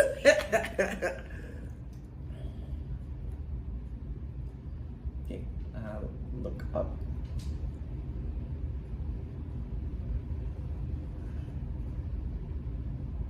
And is this just to make the shape pop? Yeah. So you're gonna see what I did here now. Oh, okay. Yeah, it brings the darks out more. You can totally see. You can totally see the difference. Wow. Okay. Yeah. Shea paints for the stage. Like that's my makeup. Which makes it different than some other queen's makeup. Yeah. They might paint a bit more subtly. Speaking of stage, I had the honor of seeing an amazing video of a show that you were doing. Well, you only got to do one night, unfortunately. Oh. But tell the people what you were in. Yeah, so honestly, like 6 or 7 months into my drag career, I got cast in a production called La Cage aux Folles. We auditioned for it. It was so much fun. And I was in it with like a few like local drag legends in St. John's, like Irma Gerd and Ida Kumquat and Betty Bukaki. We had Betty Bukaki. Yes, thank you for telling me. That is hilarious. And Ida Kumquat? Yeah. Ida Kumquat. Ida Kumquat. Like, drag names are, like, I love them. Yeah. Just nonsense. And then, yeah, so we rehearsed for like months. And then we had our debut night on March 13th. And then March 14th, everything shut down. For COVID. So that was 2020. Yeah, and so we were all, well, I was early because I'm Shea Muah, and I got there, and I was only there with like one of the makeup artists, and we were both there when we got the email that all of the theaters in Newfoundland and Labrador shut down, and we just sat there and cried. Like, that is heartbreaking when you work towards something. You put your heart and your soul into it, and fucking COVID. I know, it really pulled the rug under us. But it got immortalized. We got the version of it on DVD, and I've watched it several times. Very proud of the work that went into that. It was just such a fun thing, and I think your drag name that we're gonna debut tonight is inspired by that musical. Muah. No, I'm really proud of you because you dealt with a really difficult situation. I'm sure this happens to a lot of us. It's hard to stay professional and positive and So being able to do that is quite an accomplishment. Are there any kind of tips that you can give people when they're dealing with And really how to difficult- deal with a pandemic. Yeah. So I am a huge fan of like therapy. Oh my gosh. Yeah. I bring a therapeutic aspects to a lot of my life. You know, you kind of think about your locus of control. Like, what are you able to control as an individual Right. versus like what is out of your control? And like, can you find comfort in that chaos of not having control over that? Right. And finding comfort in chaos is so difficult if you're like a control freak. Like, you want to, of course, have like a bit more onus or like ability to control those times. Right. And so I had to surrender a lot of my power, you know, during the pandemic, especially at the beginning. Like, I was living alone and I had like just my drag, and we had not too long into the pandemic, like probably like July of 2020, we ended up having street shows. So people could like opt to come out and like watch us perform on the Like street. literally on the street. On the street. Wow. Yeah. We made the news because people complained about it, but Well, but it was everyone's own volition, like whether or not they wanted to come to the show. And if you wanted to be stingy about it, then sure. But we had a lot of fun with it. And then the owner of that, or one of the managers of that now defunct club in St. John's, actually asked me to curate their first indoor show. Oh. In the pandemic, because we had to respect masks, we had to make sure that we were being safe, Yeah. and it was a lot of onus. So like I took on like a bit of a leadership role at that time to help make that come. And it was called the pedestrian mall. Like, everyone was like out on like the ped mall, and then we called it the ball to end the mall. Of course. Of course. And we had so much fun with it. So yeah, That looks right. incredible. Like, that looks absolutely incredible. What does Like, the are audience you think? Let's ask seeing the this? audience? That is so cool. Yeah, I'm pretty Like, proud of this. I'm really surprised. I feel like my eyes are like, that's how big I feel like my eyes are. That's amazing. Yeah. That is so amazing. Okay, sorry. Keep going. Yeah. What do they think? It's hard to see from the backlight, but I think it looks incredible from where it is. Come on. Well, Yeah. Okay, so we're done the eyes, and we're gonna do an elusive step that a lot of people skip. We're gonna set the eyes. You're gonna set the eyes? I always set my eyes. I never do. I'm scared to lose the vibrancy. Okay, we'll just check it in Okay, now. okay, see what let's it's at now. check. Okay. Yeah. So here's what we look like now. Here we go. Turn towards that way. Thank you.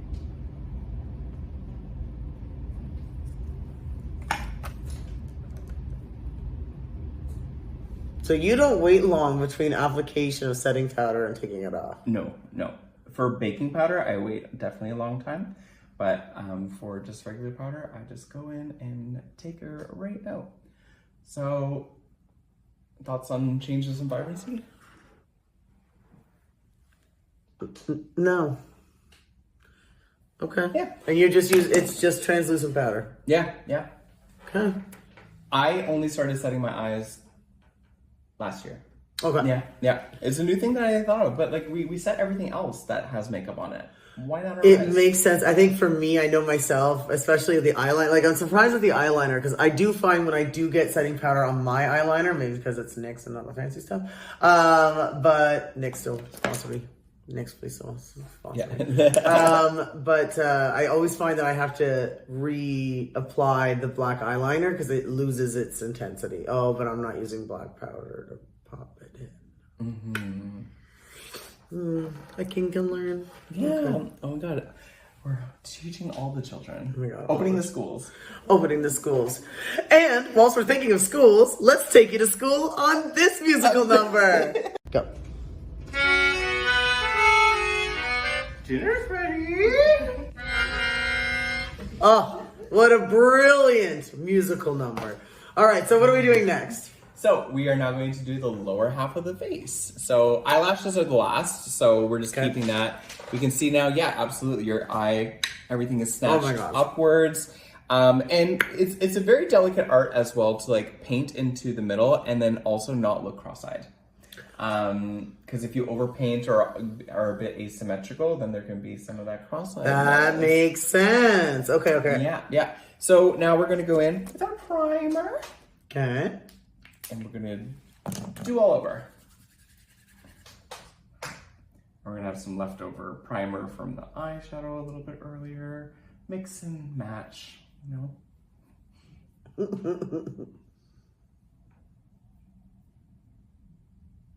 It's like a little face massage. Yeah. And no sweating, hey? Did you notice that? No, none. Yeah. Does your face feel taut still? Oh yeah, and my brows feel like solid.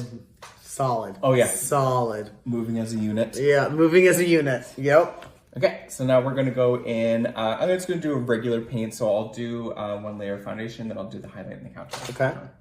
So this will cover in a lot. And this is how I can tell how hydrated you are. How much water did you drink today, my love? I drank like a bottle. Okay. We want to aim for like 1.5 to 2 liters of water daily. Okay. Yeah. And unless your bottle was like a hydro flask, I don't know if we might have made that today. I failed. The reason I can tell is how big your pores are. Oh. Yeah. So if I would have drank more water. And I'm going to blend that out. Yeah. But I can tell how dehydrated I am by how much I can see my pores. Okay, duly noted. So folks, if you can see a lot of your pores, drink more water.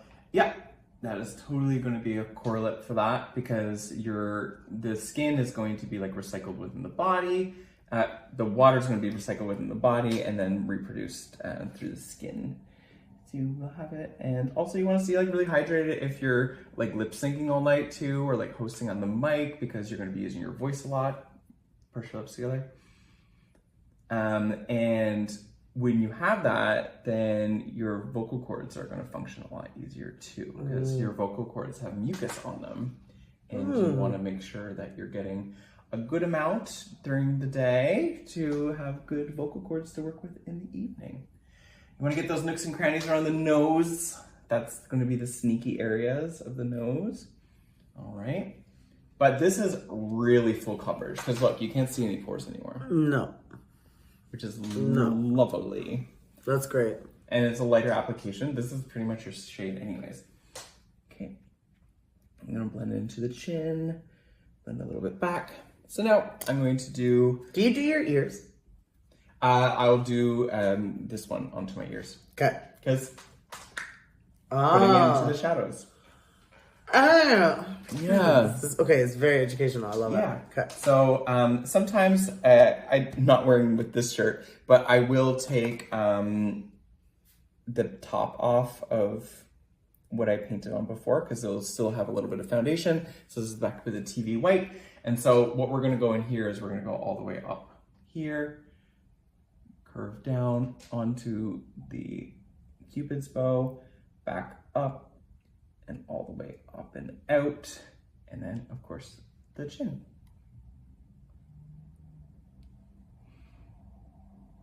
All right, so we can look at that. Okay. Oh, wow. Okay. And so I'm gonna beat that out.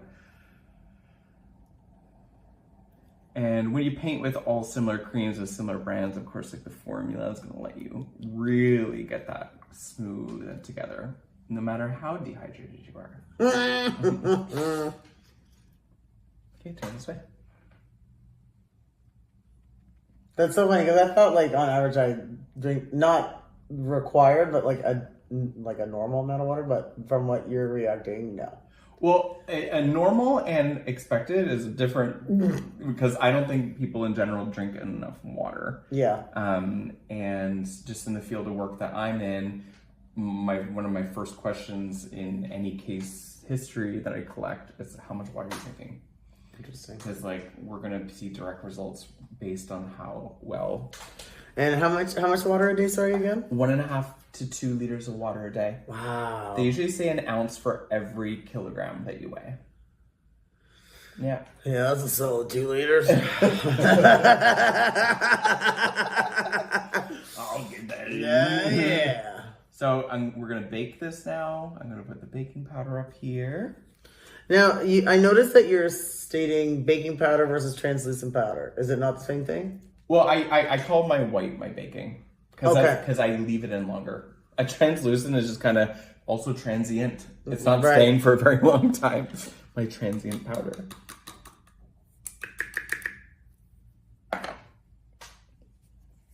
Turn this way. And packing it into all those areas that we just painted. So just the highlight Yes, place. because I have not done the contour or bronzer yet. So we're gonna get that other brush that looks like this one, but has a black handle right here. And it's gonna like pack it in a little bit more. We're not brushing it out yet. Okay, so then we're coming in with this bad boy, and a little bit goes a long way. Okay. Especially with lighter complexion, I like to do a little triangle, bringing it in from the ear. Okay. So you can see that's where she started. And I line up with the corner of the lip. That's how far down you go. Okay. No. That's where I'll go into like the eye corner. Okay. And then line up with the corner of the lip. Ooh, okay. Okay. And I'll do the same thing on the other side. I'm looking at this. Sorry, my waist piece. It's okay. Okay. And so check. Okay. And now, I'm gonna bring this.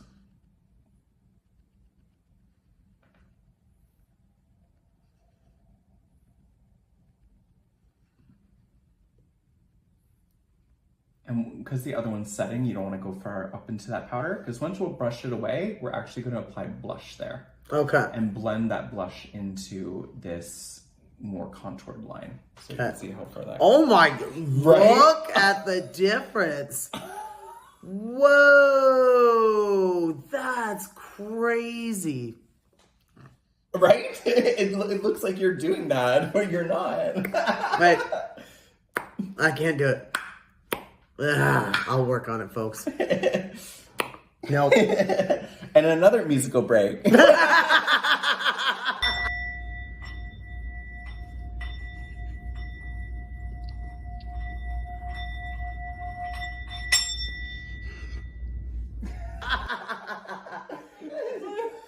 My DJ. So tell me about when you were in a rock band. I'm supposed to do the interview. I was a tomboy growing up. Didn't realize that I was really just a masculine female. I had a raspy, strong voice. I was very much. I love how you're talking in past tense as if this is not you. Well, right I guess now. it's true. It's true. I had a It's raspy true. voice. But like, I hated that men were predominantly lead singers of rock bands. I was like really strong, and so I could out arm wrestle all the boys. Hence why I was a virgin until my 20s. Legit. It was just a way, like, it's maybe even with drag too, it was just the one thing that I was really good at. And it just did wonders for my mental health to be able to express myself in something that I felt confident in. Got together with a band and got to do an album. Anyone who's old enough, I got to open up for Holly McNarland. I know a lot of you youngins are like, who's Holly McNarland? But old people are like, ooh, that's cool. Yeah, I did. And she held my hand. It meant a huge amount for me. Huge. And so what was the name of the band? Yeah, it was called Fused. Please don't ask me what the name of the album was. Are you on Spotify? Yep. So go listen to that. So enjoy this little musical break from Fuse. Ta-da! And you own the rights to it. So. Yeah, it's true. It's so true. YouTube cannot take that down. Okay, so I'm looking at level here. So I will want to come in with the corner of the ear for the highlight. Maybe we want to Oh, it's so... Maybe you want to get that rolling. We're already rolling. So I'll come in with the ear to the corner of the lip. I find those are my 2 good landmarks when I'm doing this kind of stuff. Yeah, Ear. like when people talk about mapping your face, that's kind of how I think about it, is where my starts and ends are. Yeah, so look at that. Oh my gosh. Like, wow. I just want to keep doing this. Yeah. And what I like doing in the corners is because like it comes, you can't tell you anything right now. No. Oh my god. What? Yeah. Muah. The attitude is coming. So we're gonna get some more of that powder down there. Also, one thing that, as you were talking, I did kind of quietly was actually take some of that contour sponge and went down your nose. If you notice how dark your nose is now. Oh. Yeah, I took all in the middle because that's now going to kind of hug the line when we snatch your nose down. Okay, because Yeah. I know when I do king drag, I try to make my nose look wider. So like, it's funny how there's opposites. Where I'm trying to make everything look bigger. I find with queen drag, it's kind of like, you know, just like streamline it. Yeah. Okay, so it's gonna blend a little bit with this foundation brush to kind of get these edges a little less harsh, because you know you want to have some layer of, you know, it looks good. Okay, let's brush away this baking powder or the setting powder here. Okay, and so now what I'm going to do is I'm going to come in with blush. Okay, so blush. I know some people are scared of blush, and sometimes when I see how much blush queens wear, I'm like, damn. That's why people are scared of it. Yeah, like, well, because I feel like when you go in with a blush, it's not as easily forgivable to fix if you've gone too far. Yeah. So I like to kind of come in from outside of the corner of the eye and filter it down. Okay, so I have my Pokemon blush. Stop it. Is it really Pokemon? Oh my god.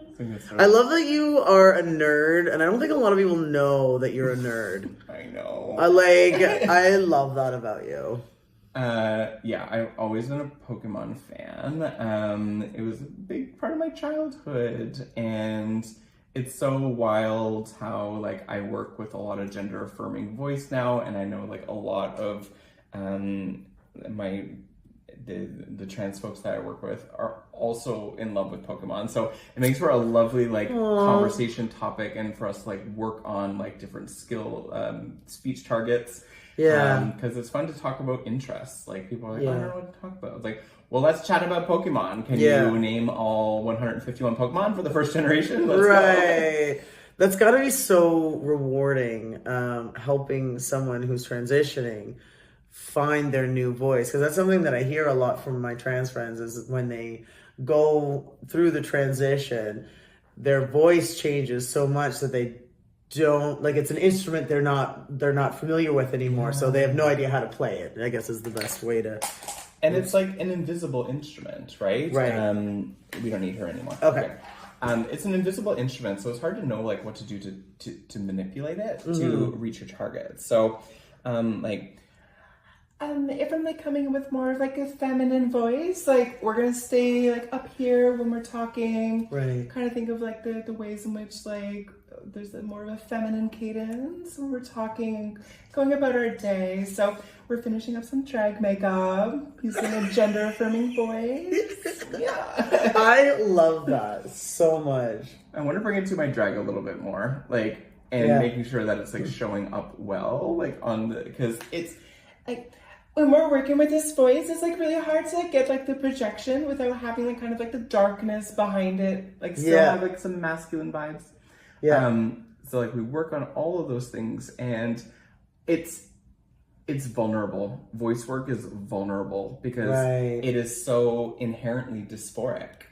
And so there is that big layer that we have to peel back. Some sessions there will be like counseling sessions. We'll be like, hey, like what would like future you like about this voice? Like what would future you be glad that like how glad would they be that you showed up today? Yeah. Even if today is like feeling like kind of dysphoric, you're not reaching your goals as easy today, like and thinking about that. But I also feel that, and this is just based on being a viewer and then doing drag, I find like more drag in the past, there were people who were doing drag and would change their voice to match the persona. At least in Ottawa, I don't see or hear that as much. It's too much work. Yeah. You got to be trained for it because you will blow out your voice. Really? If you're not using it right. Yeah, absolutely. You'll use different muscles, you will squeeze, you will strain, and then you will end up with like nodules or polyps or cysts. And then you have to really get some like speech therapy intervention. So when you're doing work with like voice, like it's good amount of time to like to be able to like observe what other people are doing. Right. But always make sure that you're finding like someone who's really experienced in that area so that you're able to have good vocal habits. Because at the end of it, it's voice therapy. And only, a certain number of people are able to really finesse that voice therapy. So we came out with the blush, we blended it in more. And one thing that I did with the blush as well is I came up around what we did on the head because it gives more color. So you mean like but around here? No, I didn't do that. I still have a little space there, but we can fill that in absolutely. But I mean, I came around this. Oh, okay. Yeah. Now I get it. And it gives color. You can probably see it more in this. Yeah, so you've left this spot open. Yeah, we will always have that spot open. And I also pinked the top of your nose. Yeah. So we got that there. And then we're going to brush this away. We don't want to have that powder on too long. With this way. Great. We'll do some more carving with the bottom part now with our contour. Kind of going along this jawline, a little curve up under. Then again, what you're trying to accomplish here is that sort of like, so for me, with King Drag, I do a beard because it really helps me be super sharp and angular. Is this step to sort of soften and round? Yeah, and I also do to get rid of my double chin. Lovely little optical illusion. Right, this thing? Are you talking about? Okay, so look up. Okay. And so we're just going to blend backwards a little bit with this. We don't have to use a lot because there's not a huge prominent jawbone. Look this way.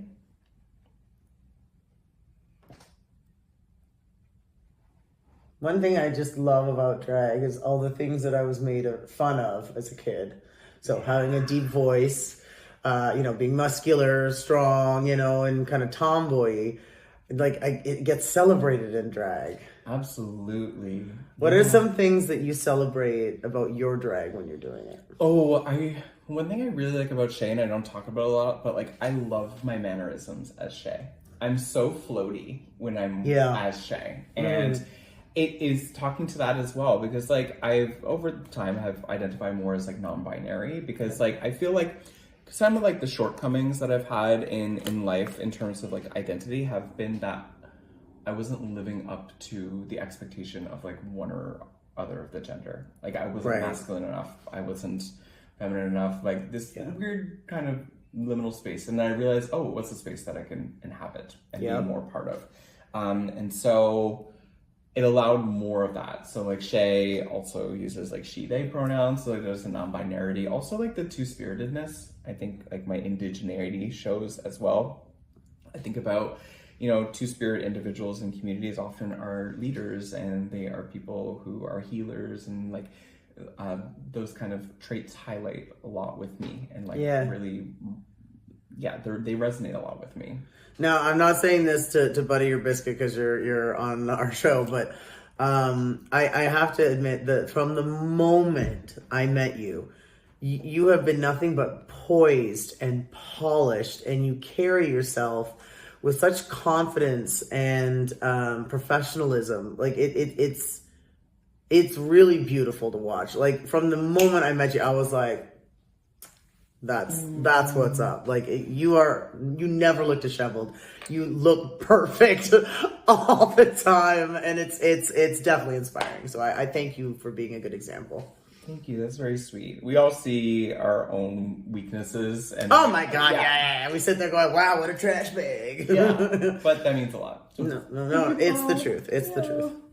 Okay, so we're going to snatch this nose. Okay, actually, I'm like, I know. Who was the one that had a swordfish on Canada's Drag Race? Oh, no, it was Magnolia Crawford. Magnolia Crawford. Yeah, that nose, like, what was it? Bianca Del Rio was like, you could turn pages in a book with that thing. But yeah, I'm really interested to see how to get this snatched nose. Yeah, so I'm gonna start up top. We're gonna bring her down from both sides. So you're starting at the very, very top bridge of the nose. Yeah, because we can do blending more. So that's a brief highlight of what's going on there. Okay. Coming in for that shade. And I'm gonna come on the outside again with our darker.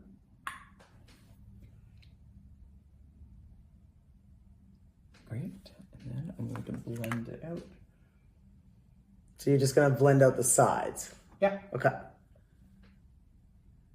And it's interesting what I'm noticing about your technique too is, like I'm always like bang, bang, bang, bang, but some of your blending or whatever you're doing is very subtle.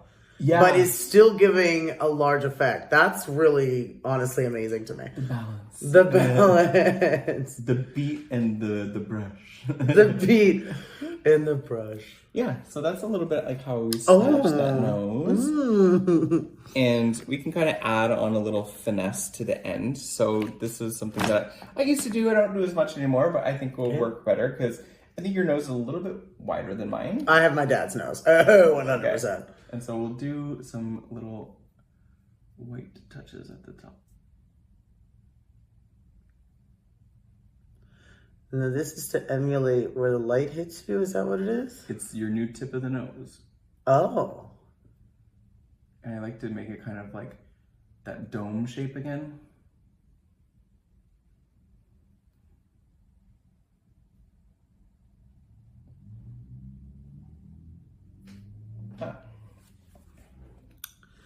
Oh. So like pulls the like nose that's where the up. peak is now. Yeah. I get it. Yeah, pulls the nose up. It looks like a little heart. Oh yeah.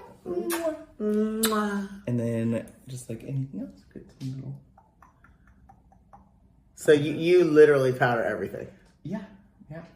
You paint with your creams, you set with your powders. Yeah. That is my message for the children. Yeah, that is going to be the message of the day. And my drag mom will be so proud that I'm spreading that good word. I love that. Oh, whatever. Where'd she go? Okay. Yeah, so my drag mom has been doing drag for over 20 years. And so I have a lot of skills to impart. That's amazing. Yeah.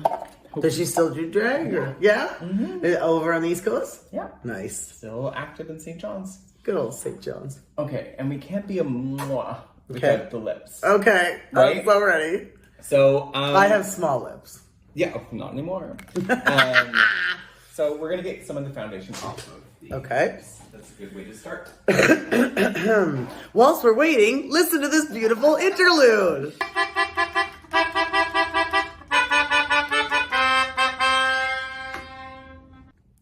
Wasn't that absolutely phenomenal? All right, so we have one step left, and that's lips. Yeah, and it's gonna get a little bit more of this blending out. If you turn a little bit more. This way? Yeah, thank you.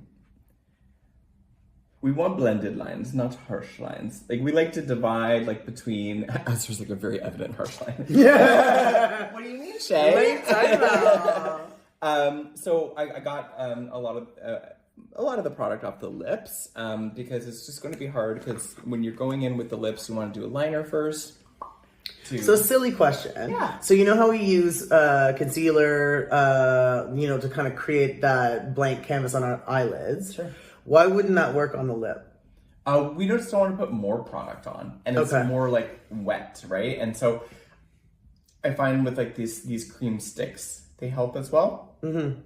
But we're not undoing kind of the tint that's already there because we want to work with like that pinkness that comes with the lip already. Oh, okay. Yeah. So we don't want to neutralize it too white. Okay. Yeah. So my tip for doing lips is to paint in 4 quadrants. 4 quadrants. Okay. So you have more opportunity to get that symmetry. Okay. Yeah. So I'll come up first with a little bit of an angle towards one nostril. So yes. Mm-hmm. Get a little bit above that lip and then come down and then meet the corner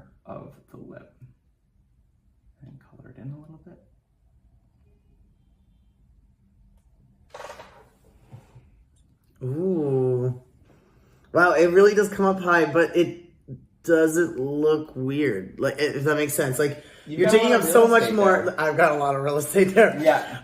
But it totally works. Okay, cool. Great. And so we're gonna do the second quadrant. Similar idea, come into the bottom corner.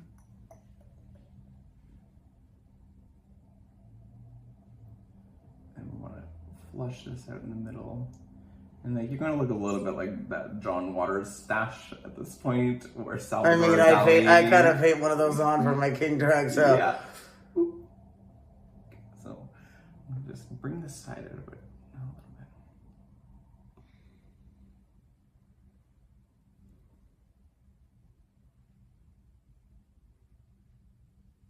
Okay. So what I'm gonna ask you to do is to go like this. To try to get some. Oh, you can't reach it. Okay, never mind. The lips are that small. No, I can't reach it. We're good. Okay, I'm gonna bring this in a little bit more. And then we're gonna start this quadrant. And then this quadrant.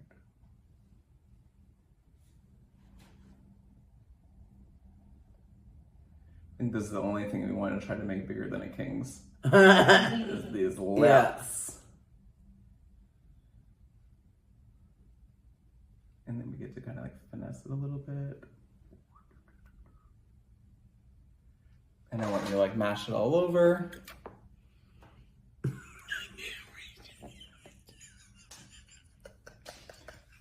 If you suffer from lip insufficiency, like our dear old Muah.mp4,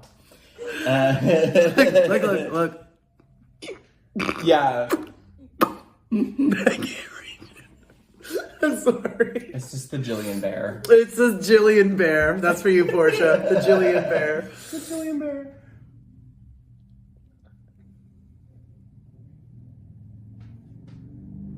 Okay, and like I can get more symmetry because I'm looking at you, but like when we want to do those 4 quadrants, we can get a bit more of that depth for that lip.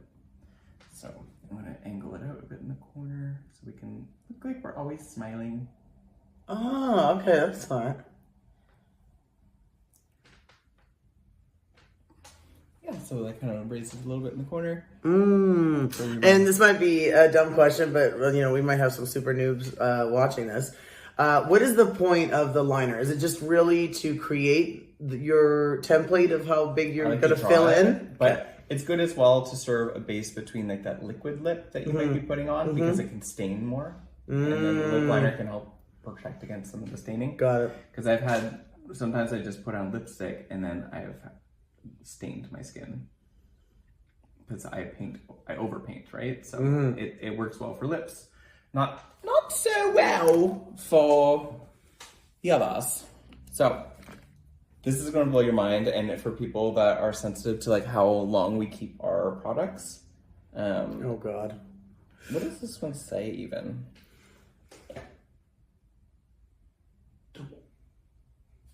It's so small that I'm going to pretend it says a lot of months. Yes, there's tons of time left on it. I've been painting with this lipstick, this one, ever since July of 2019. And it hasn't run out. It's 6 years old? Yeah. And still got stuff. And now I'd like for you to match that. This I can reach. You can't because I put on your actual lipstick. One would hope. Yeah, that's okay. You don't need to do all the work. I still have it. So we want to trace out again like what we just did. Not a lot of people like the kind of spoolie application lip, but it's kind of like what I was born with.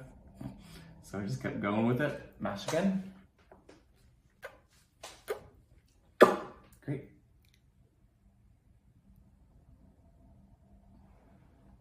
And what I like is like I don't go to all the edges because one of my lip techniques is like I will come in with black eyeshadow and create that effect to deepen the. You're gonna put black eyeshadow on my lips? Yeah. I am learning so much. This is crazy. Okay. Yeah. And so mash it around a little bit. Great. Okay. So one of my finer brushes. You want to just show everybody how fine it is? You a tiny It's a little baby. Okay, it's a little baby. I'm just a baby.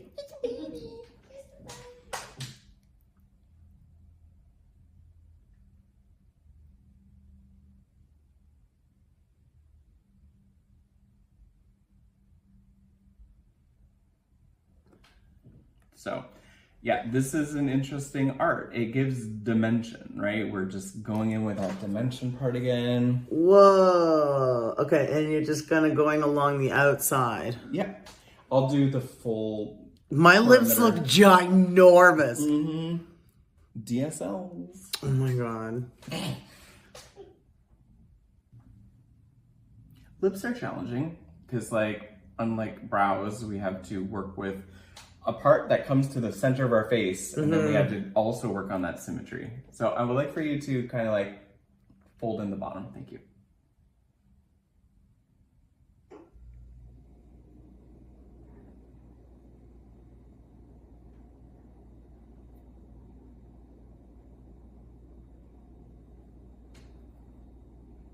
Okay, a little bit of that dimension. Wow. It looks like I have lip fillers. Yeah, give that shimmer, that shine, and then we can go back to our palette as well. I feel like Alyssa Edwards. Yeah. Okay. Alyssa Edwards, sponsor me. I love you. And we can give a little bit of a pop to the lip, a little bit of a red, and just close your lips, yeah. Get some shimmer in there. I'm not as shimmery as like most queens, like we're gonna go in with a little bit of highlight. I don't use a lot of highlight, TBH, like as in terms of like highlight powder. So this is just giving a little bit of shimmer on the lips to give you a little bit more dimension. Wow. I'm just in awe. Like this is wow. Like wow. And I have this Fenty Beauty highlighter. So we're gonna go in here, kind of where that part meets. The contour? Yeah, and Okay. then I'm going to take one finger that has not done anything this evening and just do a little bit of circles with that.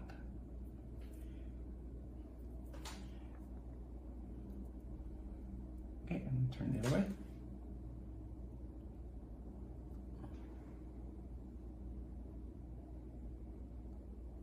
Now I know that there's also a lot of like colored highlighters. Yeah. How do you find the best highlighter for your face? Because I know like I got a bluey one and Kiki was actually like it grays you out because of the color. So I was like, I just thought highlighter was a highlighter. Yeah. I like to go with like golds to silvers. That's the kind of hues that I like to use. This one's a little bit rose gold. This is called Starstruck. Starstruck. Yeah, check out my product. Sponsor us one day. Yeah, sponsor is Riri, imagine. Yeah, so I just see like a little bit that I want to go in here. So yeah, you have smaller lips, so we're working on kind of like the dimension to them. I am feeling this so hard. It's crazy. Oh my god, look at your face when you smile too. Oh. Love it. So all we have really to do now is some lashes. I noticed too, throughout this whole process, you did not use any setting spray. I spray at the end. Oh, just at the end. Yeah. Okay, because I know for myself, I'm spraying in between every section. Totally. But I guess you're doing that with the powder. I'm packing the powder every time, and I also started you off with anti-perspirant. Perspirant, right. So setting or locking it in, I'm also helping lock it in with powder and like that base product. So then after it, we will douse it with the face glue. What do you think about that one? I like because the it's face new. glue. Yeah. It has a glue primer as well that's super sticky. I haven't used that one yet, but that will be my next purchase from NYX for sure. Sponsor us. And yeah, so I like that setting spray. Love. I think it's good to go for affordable setting spray because if you are like setting, like you're using a lot quickly. Yeah. And so I've used this maybe 3 times and I'm probably, halfway through this bottle. Yeah. Because I just like... Well, that's why I'm really interested in maybe investing in the Krylon because I go through contour sticks. Anything. It's so quickly, and it's obnoxious. Like, Hicks, please. Yeah. Please sponsor Drag King. I'm trying to, please. Yeah. So, we have this paint coming in here. We'll finesse some things, and then we will get some eyelashes on. Oh my God. Listen to this until we come back.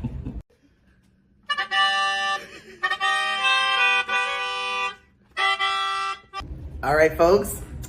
On to our last step. Yes, so we got to get our mascara wand out, and maybe some mascara gunk out. I was taught one time to not do... Because it pumps air into it, right? Yes, yeah, and it gets it all dirty. So we want to... Actually, no, just look regular. Yeah, look down a bit. And we want to be careful of like flicking because we just did so much work. We won't want any of this to like hang out, or we don't want it to hang out. I noticed some drag artists in general don't wear eye mascara and then have lashes on, and then you can see the underlash just hanging out. Right. Cardinal I sin. also heard that by wearing mascara, what I learned during burlesque is the lashes will adhere to your eye better if you have mascara on. Is that true? I don't know that old wives' tale. Okay. But yeah, I just think that sometimes your eye lashes are a different shade of the brow lashes that you're gluing on, so then you can also see that contrast with it, right? Right. So we're just doing like a light. Gorgeous. Yeah. Contrary to what Oliver had said, because for that paint, it wouldn't have worked. I do a lower lash mascara in this.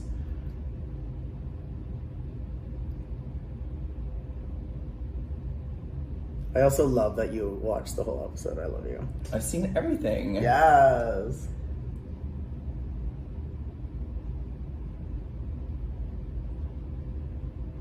I find also mascara application is such a personal thing. Like putting it on someone else is so weird. I think it's the weirdest part of this process. It's like, because you're using like the other gesture. Like it's like you're like whoop whoop whoop. Anyway, so it's on. So this is not for the faint of heart. I just like to say this. This is Weave Bond. And I use this for my lashes. What? Okay. It dries latex. Okay. So, but I've used it for years. I recommend it. The nozzle's a little bit shoddy right now. And just so you know, all that Shea has done is put it on our little card here. Yeah, and I'm gonna try to apply it a little bit better. There we go. Okay. And I'll usually do it in a little line like that, so we can just take the lash and put it on it.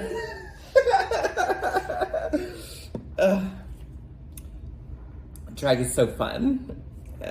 It's just, where's that other powder? And so I will take the lashes, I will dab them in it, and then in the inner corner, I'll also put some extra glue on it to help with that upward lift in the corner. So dab, dab, dab, little tap in the corner. I love how big these lashes are. Yes. See how big. Should I close my eye? Yeah, I'm actually gonna try to do them a bit closer to your eyelid.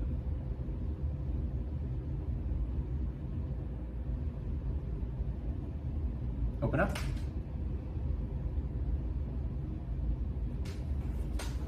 Oh, wow. Wow. That is incredible. Okay.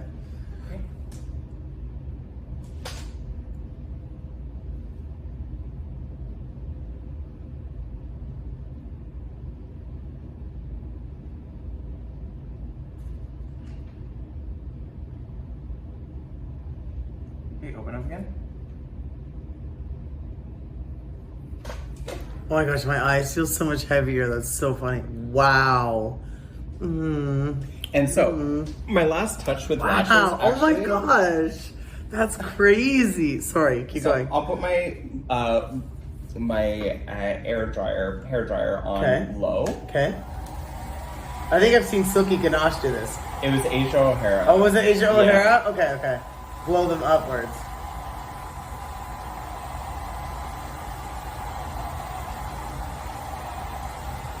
What I like about this stuff is, like, I know with eyelash glue, you know, you put the glue on the eyelash, usually wait about 30, Yeah, this stuff is good to 30 go. seconds. You just, like, put that on and stuck them on and they feel on. Yeah. Oh my gosh. Like, oh my goodness, everyone. Yeah, and I see what you mean. Like, I feel like I've also lost, like, 15 pounds. Like, oh my gosh. This is incredible. Oh, this is our final look. So pretty. Shall we go pop on a wig? Oh my gosh, yes. Okay, we'll be right back. I don't know any more songs. Oh my god. Okay, I don't think y'all are ready for this. Ready? 3, 2, 1. Oh, I'm my sorry. Who is she? I may never take this off ever again. Like, oh my god. Like, oh my god. I love this so much. Thank you so much to Shea Muah for painting me and giving us so much amazing makeup tips and tricks. And honestly, you educated us on quite a few things throughout this. So thank you so, so much. If you are not following either of us, that's homophobic. Yeah. But you can see right down here is where you can find us on Instagram. So please follow BJ's Basics.